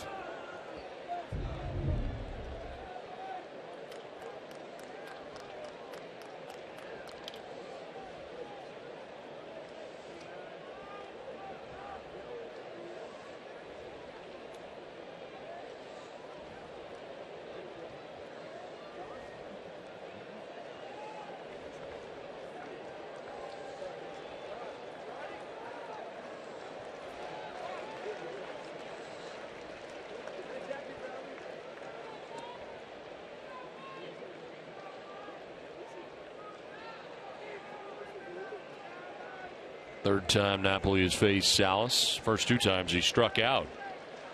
Waiting on a 3-2 pitch. And a foul off to the right. Napoli stays alive. You'll see an 8th pitch.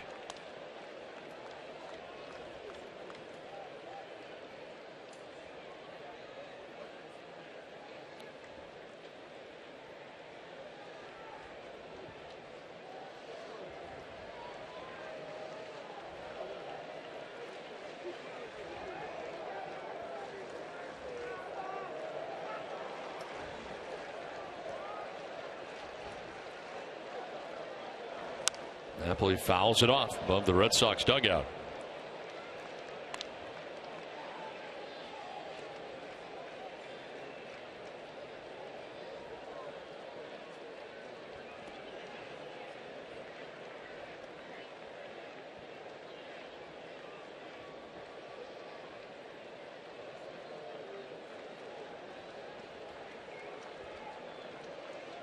Ortiz flies out to left to begin things here in the 7th inning. Now Napoli waiting on the 9th pitch of the at bat.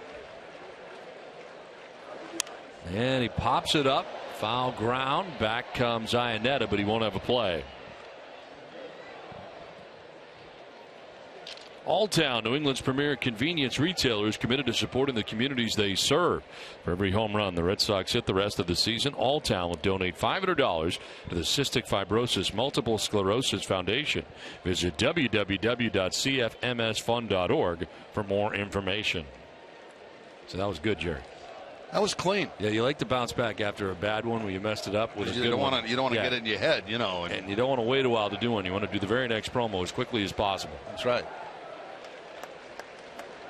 Swing and a miss, and Napoli's down on strikes. Took 10 pitches, but Salas gets him 2 down. And it gets him on a slider, too. 3-2 slider from Salas after a couple of foul balls to get the strikeout on Napoli, and Napoli upset with himself.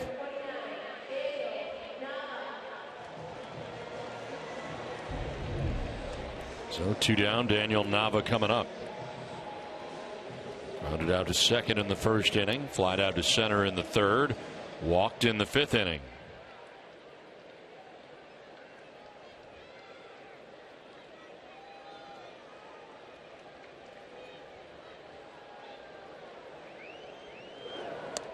It's amazing how you go from, you career starts to slide as we look at Baden-Hopping Lane. I used to read all the promos.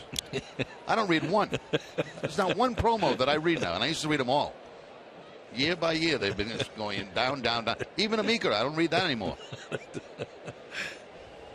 I have nothing to do with that. I don't know why that happened. That's probably the sponsors. They're probably saying, we don't want him reading. We can't even understand the guy.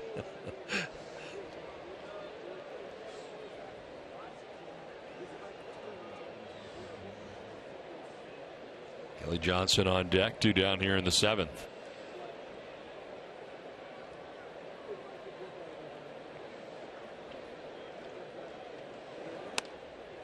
In there for a strike, 2-1. Salas, the third Angels pitcher of the night. Jared Weaver started 5 1/3, 3 runs. Jason Grilly, 2/3 of an inning, no hits, no runs. Now Salas trying to get Mike Scioscia and Mike Butcher through the 7th inning. Ball 3, 3-1.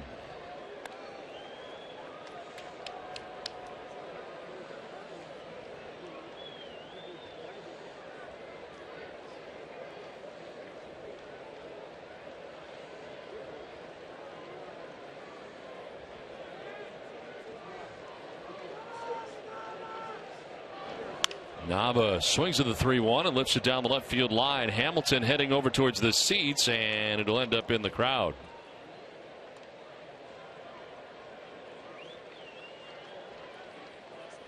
That guy's got souvenirs. Now he's got a baseball. Pretty good night. Bruins hat on, a bag full of souvenirs, and a baseball.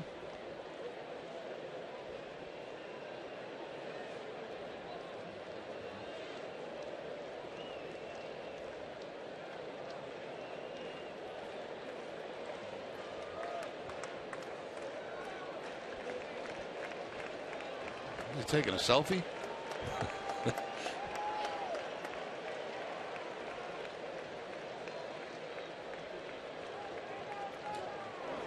Swing and a miss, and Nava strikes out. Back-to-back Ks for Salas. We're through 7. Game tied 3-3.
Game day, order by 11:30 and get the reliable power and performance of Duracell delivered to your office that afternoon. WB Mason and Duracell, trusted everywhere.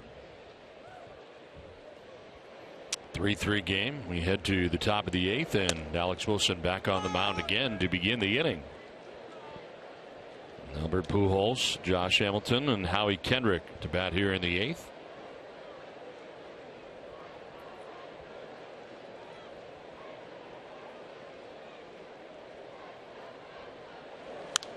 Pujols fouls it off to the right, down 0-2. Action for the Angels. Joe Smith, right-hander up.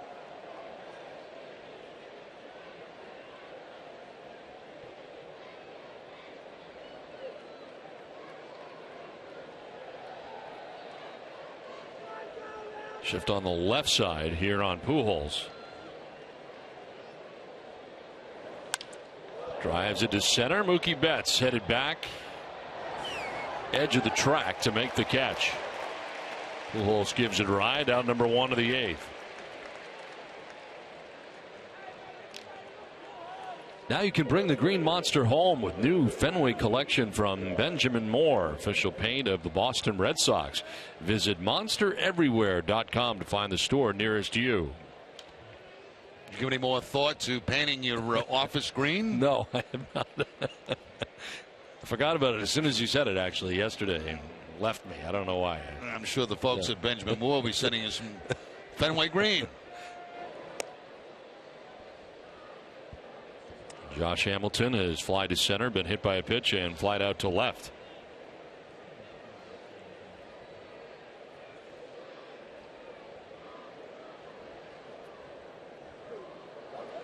One 0 pitch down the left field line, and it's fallen fast and fallen foul.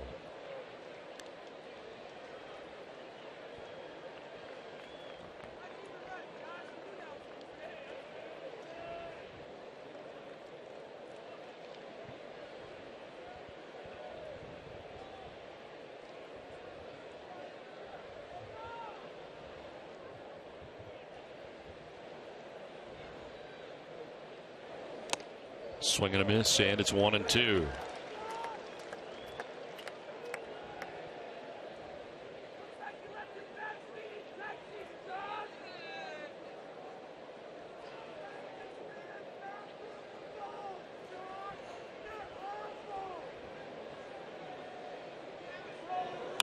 On the ground, no, in the air, caught by Napoli.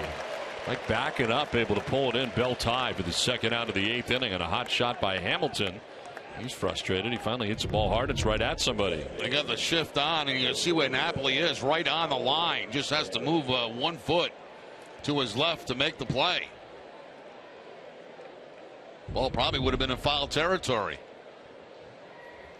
2 outs here in the 8th inning, and it brings up Howie Kendrick. 10 in a row retired by Red Sox pitching right now. And Alex Wilson has retired all 5 batters he has faced since coming into the game. Howie Kendrick 0 for 3. He's grounded back to the mound, grounded into a 4-6-3 double play, and grounded out to second base.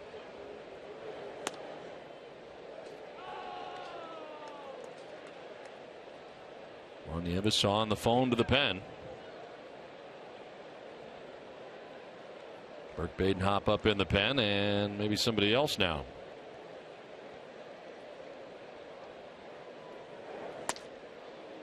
Strike 1. Tommy Lane joining Burke Badenhop in the pen.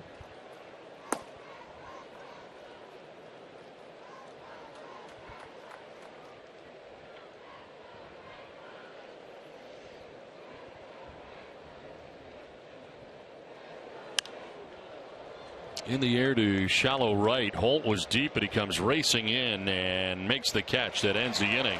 1-2-3, top of the 8th for Alex Wilson. Game tied 3-3.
K-Cup packs will keep you running and guarantees to satisfy any fan base. Order by 11:30 a.m. and get free same-day delivery. Who but W.B. Mason? Well, it's on to the last half of the 8th inning at Fenway Park. Game tied 3-3. Both teams with 7 hits. Angels with a new pitcher, Joe Smith, into the game. 61st appearance, 4-1 with a 2.12 earned run average. 59 strikeouts. Opponents hitting at 186 against Smith. Takes over for Fernando Salas, who retired the side in order with 2 strikeouts.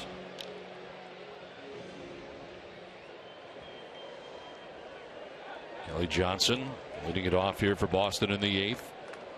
Well, Middlebrooks leaving this game with right hamstring tightness.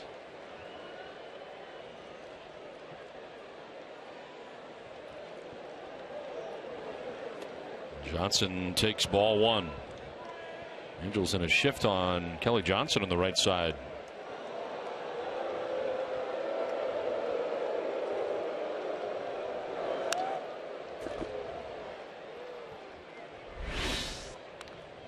First appearance of this series for Joe Smith. He pitched in all 3 games of the last series for the Angels at Texas. 2 1/3 scoreless innings.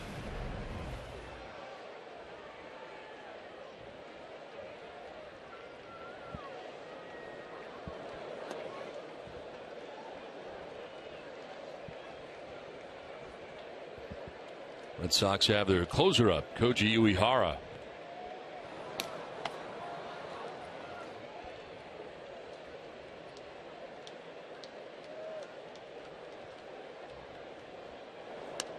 Johnson may have gone. They check. No, he did not, says Mike Muchlinski. Big sweeping breaking ball that time, and let's take a look from the side. I think he made the right call.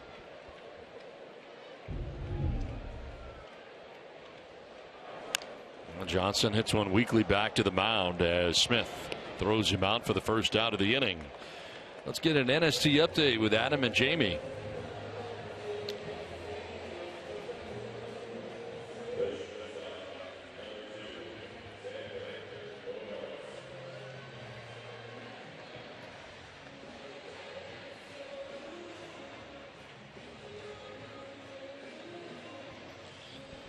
One down here in the 8th inning as the Red Sox have Xander Bogaerts at the plate in a 3-3 game. Bogaerts takes ball 1 riding inside. Xander has fly to center, struck out swinging and walked. He's also scored a run. Ground ball towards the shortstop Ibar, rounds it behind it. The throw is in time to get Bogaerts, and this will bring John Farrell out. Good pick by Pujols on the ball, ends up in the dirt. Now, just from a quick glance, it looked like maybe he had this beat at first base. Let's take another look on replay. Did he have the front of the bag?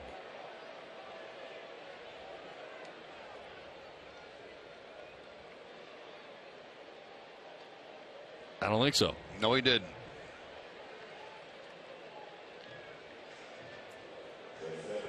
Pujols scooping it just before he got the foot on the top of the bag. No challenge from John Farrell. 2 down here in the 8th. Mookie Betts 1 for 3, a double in the 2nd inning.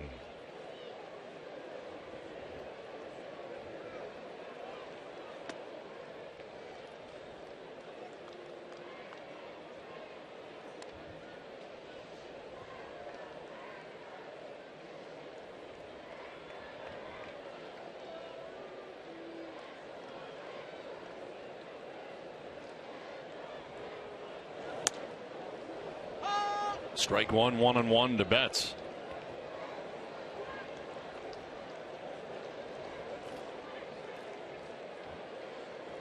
Christian Vazquez waiting on deck. There are 2 outs here in the bottom of the 8th. Smith may have hurt himself there a little bit on that last delivery.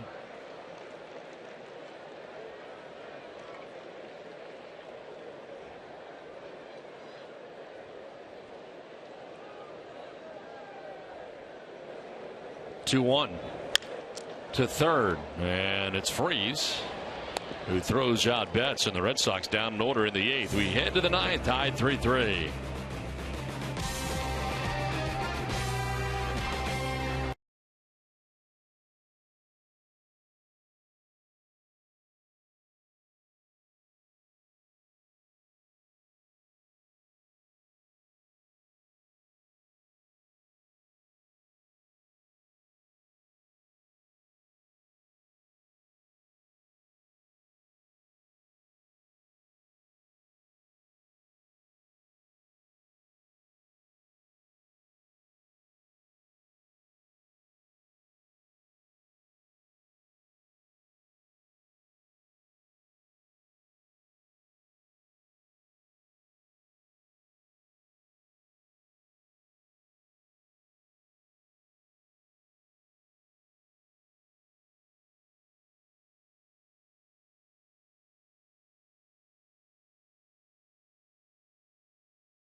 The new Scion TC, Dunkin' Donuts, the new GMC Sierra, Infinity luxury cars that deliver inspired performance, and by Southwest Airlines. Now it's on to the 9th inning back at Fenway Park. Game tied 3-3. Both teams with 7 hits, no errors. And the Red Sox closer Koji Uehara into this tie game at home, his 57th appearance. 5-2, the 1.40 earned run average. In save opportunities, he's 26 out of 28, 71 Ks to 7 walks. And about to deal with Eric Ibar to lead it off here in the top of the 9th inning. 6, 7, and 8 expected for the Angels. And certainly Ibar always a threat to bunt. And he tried to drop one down, but it is foul. And Kelly Johnson a little deeper than Middlebrooks was playing down at third base and tried one in that direction, but rolled it foul.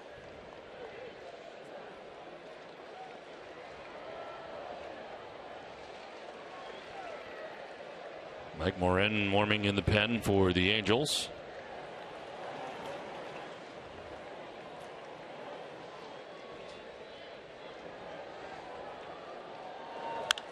Line and caught at first base by Napoli for the first out of the 9th. Now, a couple of line drives down in that direction, and Napoli's have been able to make a play on over the last few innings. One off Hamilton last inning, right on the line. This time off the line. Backhanded snag on the line drive. That is now 12 in a row retired by Red Sox pitching. First out of the 9th inning, David Freese, the batter. Takes strike one.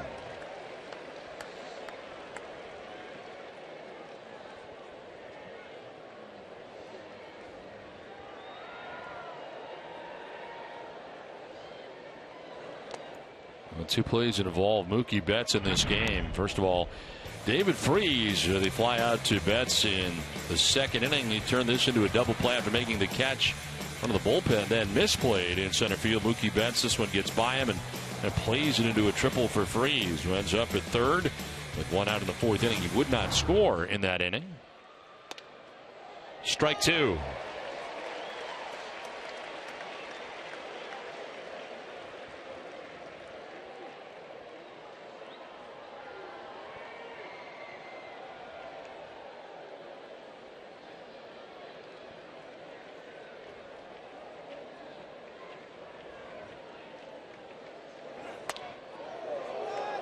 2-2. Uehara takes over for Alex Wilson, who retired all 6 batters that he faced in the game. Uehara throwing the 9th inning on Saturday night against Houston. Fouled back, still 2-2. Went 1 inning, giving up 2 hits and an earned run. That is 13 innings of scoreless baseball snapped. Jason Castro hit a home run off Koji Uehara in his last outing. Catcher for the Astros. Now 2-2 to Freeze. Line foul. Well, the Red Sox got some nice pitching out of their young guys tonight in this game. Webster and Wilson.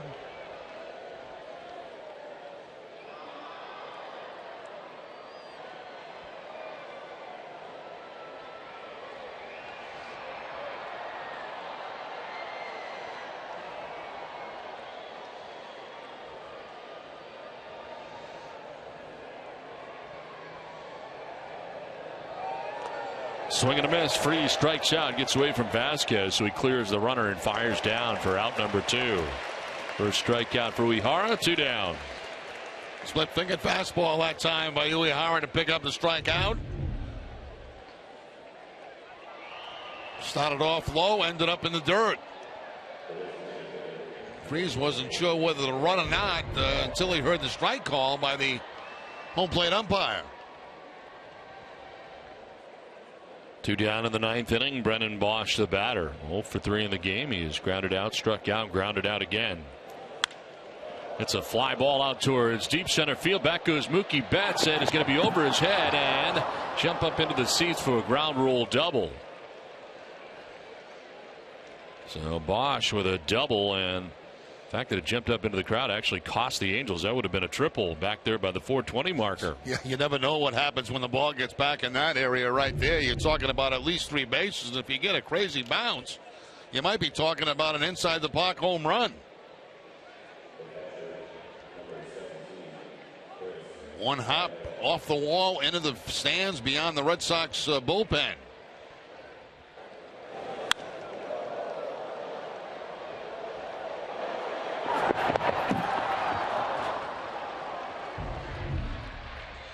Go ahead run in scoring position with 2 down. Chris Iannetta, the batter.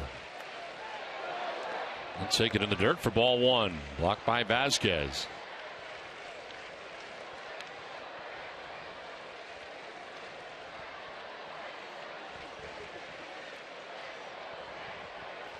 Iannetta with a double in the 3rd inning.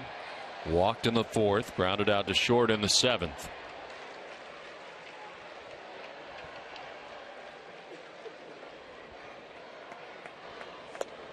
Two 2-0.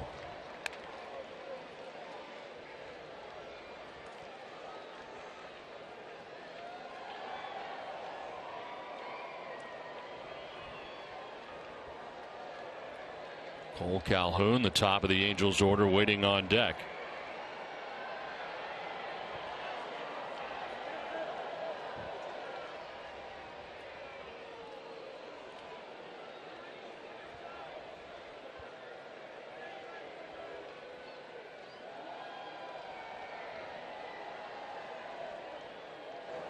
Swing and a miss, and it's 2-1.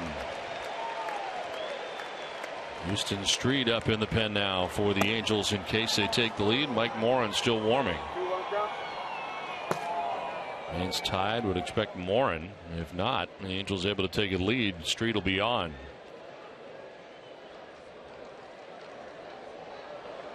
Iannetta drives it to left field. Back goes Nava at the wall. He leaps, can't catch it. Off the wall, and scoring from second is Bosch. Iannetta to second with an RBI double that puts the Angels on top 4-3 in the top of the 9th. Second double of the night for Iannetta, and this one huge with 2 outs in the 9th inning. Back-to-back doubles, split-fingered fastball that stayed up about 5 high, and Iannetta gets it up over the head of Daniel Nava out there in left field. Off the scoreboard. The Angels take the 1-run lead here in the top of the ninth. Second straight outing that Koji Uehara has relinquished a run.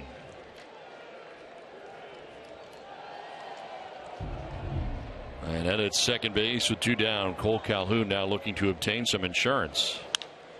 And it's a fly ball to center. Mookie Betts is out there waiting, and he puts it away. But the damage done. Angels take a 4-3 lead. We head to the bottom of the ninth.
Is not part of the decision in this one. Weaver went 5 1/3 innings, gave up 3 runs. On the other side, Allen Webster 6 innings, 3 runs. Red Sox bullpen had been very good up until Koji Uehara relinquishes a run in the top of the 9th inning. Red Sox getting a home run from David Ortiz, his 29th home run of the year, and Boston coming up here in the bottom of the 9th inning. Now John McDonald takes over at third base for defensive purposes for the Angels. David Freese coming out. And the new pitcher, the closer for the Angels, Houston Street. 14th appearance, 0-1 with a 1.50 ERA. 9 out of 10 in save opportunities. 10 Ks at 3 walks, and opponents hitting at .205 against Street. Pinch hitter for Christian Vazquez, Yoenis Cespedes, to begin things in the bottom of the 9th. Vazquez had walk grounded out in single. Cespedes off until now.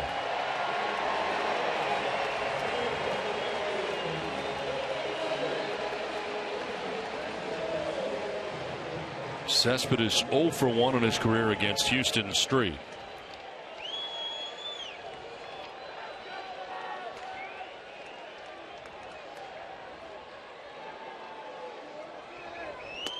Last time out for Houston Street, his first blown save as an Angel. Sunday afternoon against Texas. Allowed hits to all 4 batters he faced, including a walk-off single by Rosales to end that game. Snap a streak of 12 straight scoreless appearances. Outside 1-1 to Cespedes. Came over from the Padres July 18th.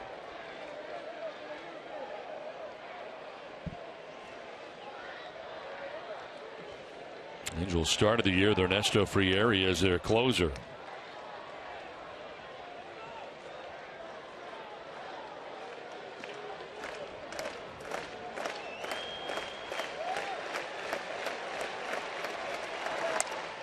High for ball 2, 2-1.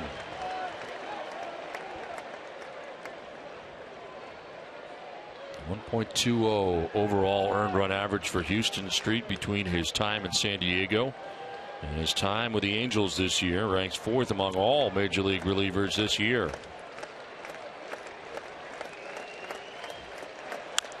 Line to left and a base hit for Cespedes to start the bottom of the 9th.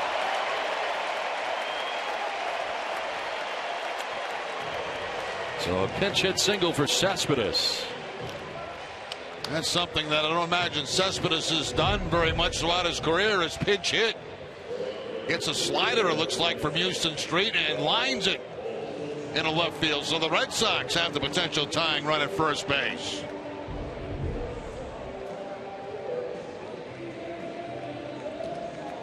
That brings up Brock Holt. 0 for 3 with a sacrifice fly, picking up his 27th RBI of the year.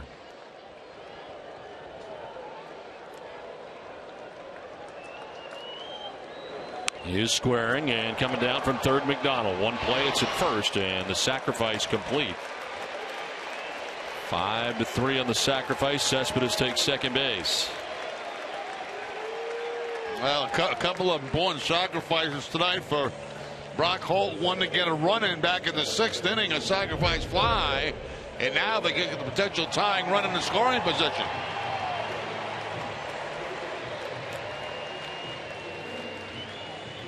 A lot of times you'll see that bunt go down the first base line. That time Holt decides to go third base, and still very effective. Iannetta out to talk to Street. Houston Street, who's been so consistent over the years. He has converted 58 of his last 61 save chances dating back to May of last year.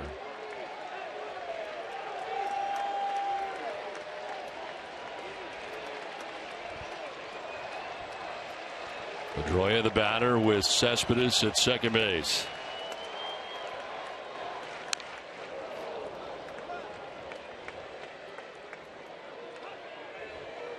One for 4, the home run and 2 RBIs against Houston Street for Pedroia.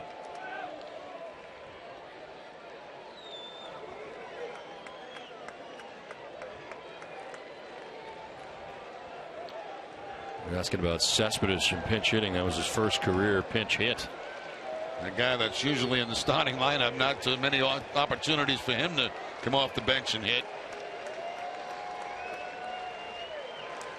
Outside, 1-1. 42 of 46 appearances this year for Street have been scoreless between the Padres and the Angels. It was Angels debut on July 19th.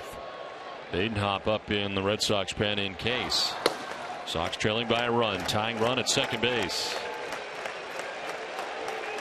1 out in the 9th.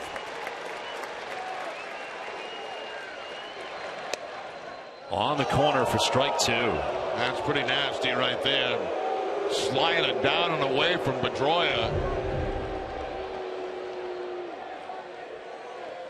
Can't make a better pitch than that.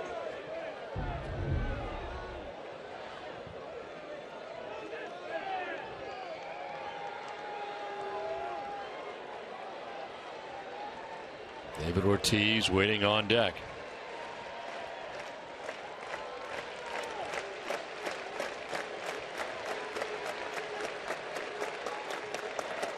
Pedroia strikes out. Very defensive swing, trying to get a piece. He said he fouled it. And he is still arguing here with Woodring, but he is out number 2 of the 9th. Farrell coming out.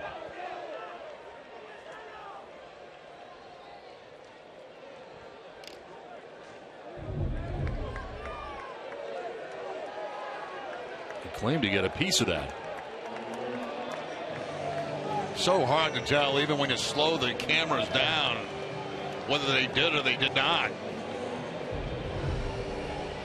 Pedroia still believes he fouled it off. Now we'll see what they do here with Ortiz with first base open.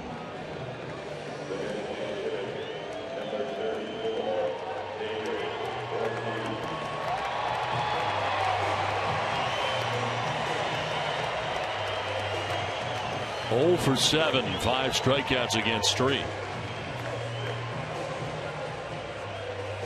David tonight is homered, singled, walked, and flied out to left. The home run, the 29th of the year for Big Papi.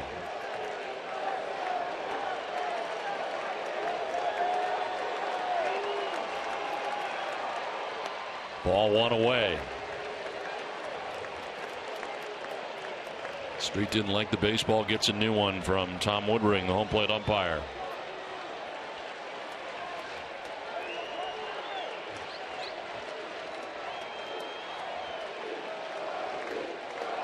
Now one pitch, and now they're going to put him on.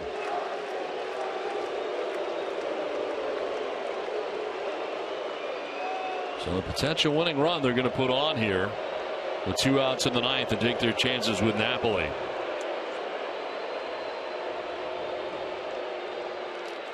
Mike Scioscia is not going to let David Ortiz beat him. And I think that would be the strategy of just about every manager in the American League.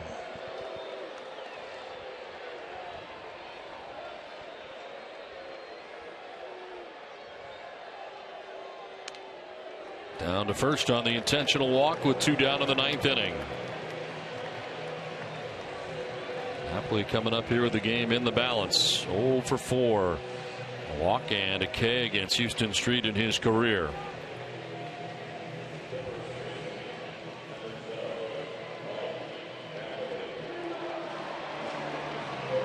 Napoli tonight 1 for 4. Singled back in the first inning. A ground out in the fifth produced his 45th RBI of the year.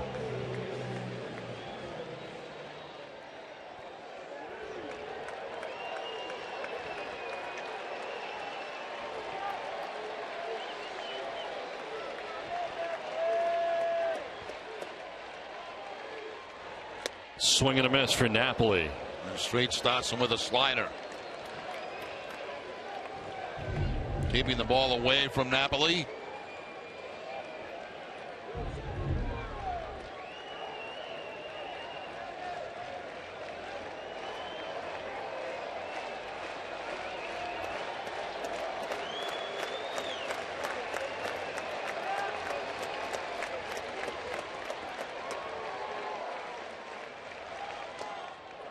Ball and a strike to Napoli.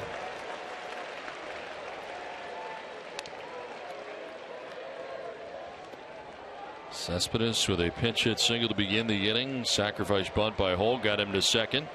Pedroia struck out. Ortiz walked intentionally. First and second, 2 down. Red Sox trailing by a run.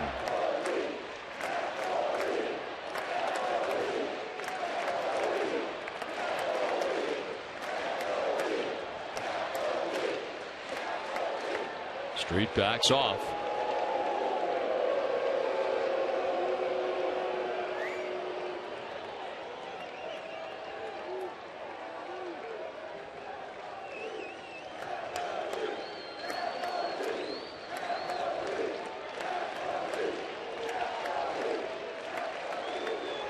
Napoli hits one on the ground foul, and it's now 1-2. And has not yet seen a fastball.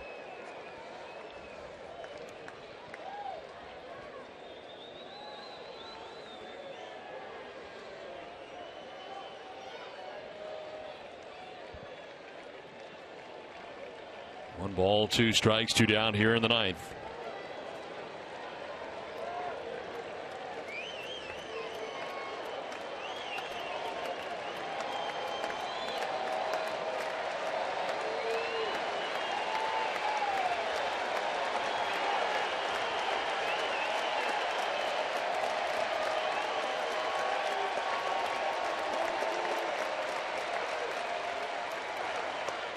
Down low, 2-2.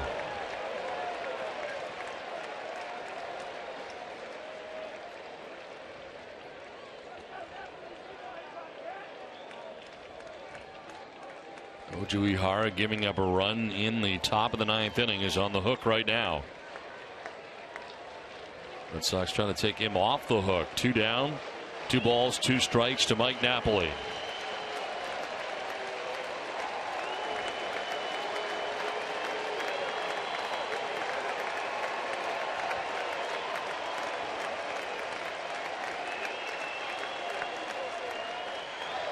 Napoli strikes out and the Angels win. Houston Street able to secure the save as the Red Sox strand a pair here in the bottom of the ninth inning, and the Angels win it 4-3. We'll step aside and come back with more from Fenway right after this.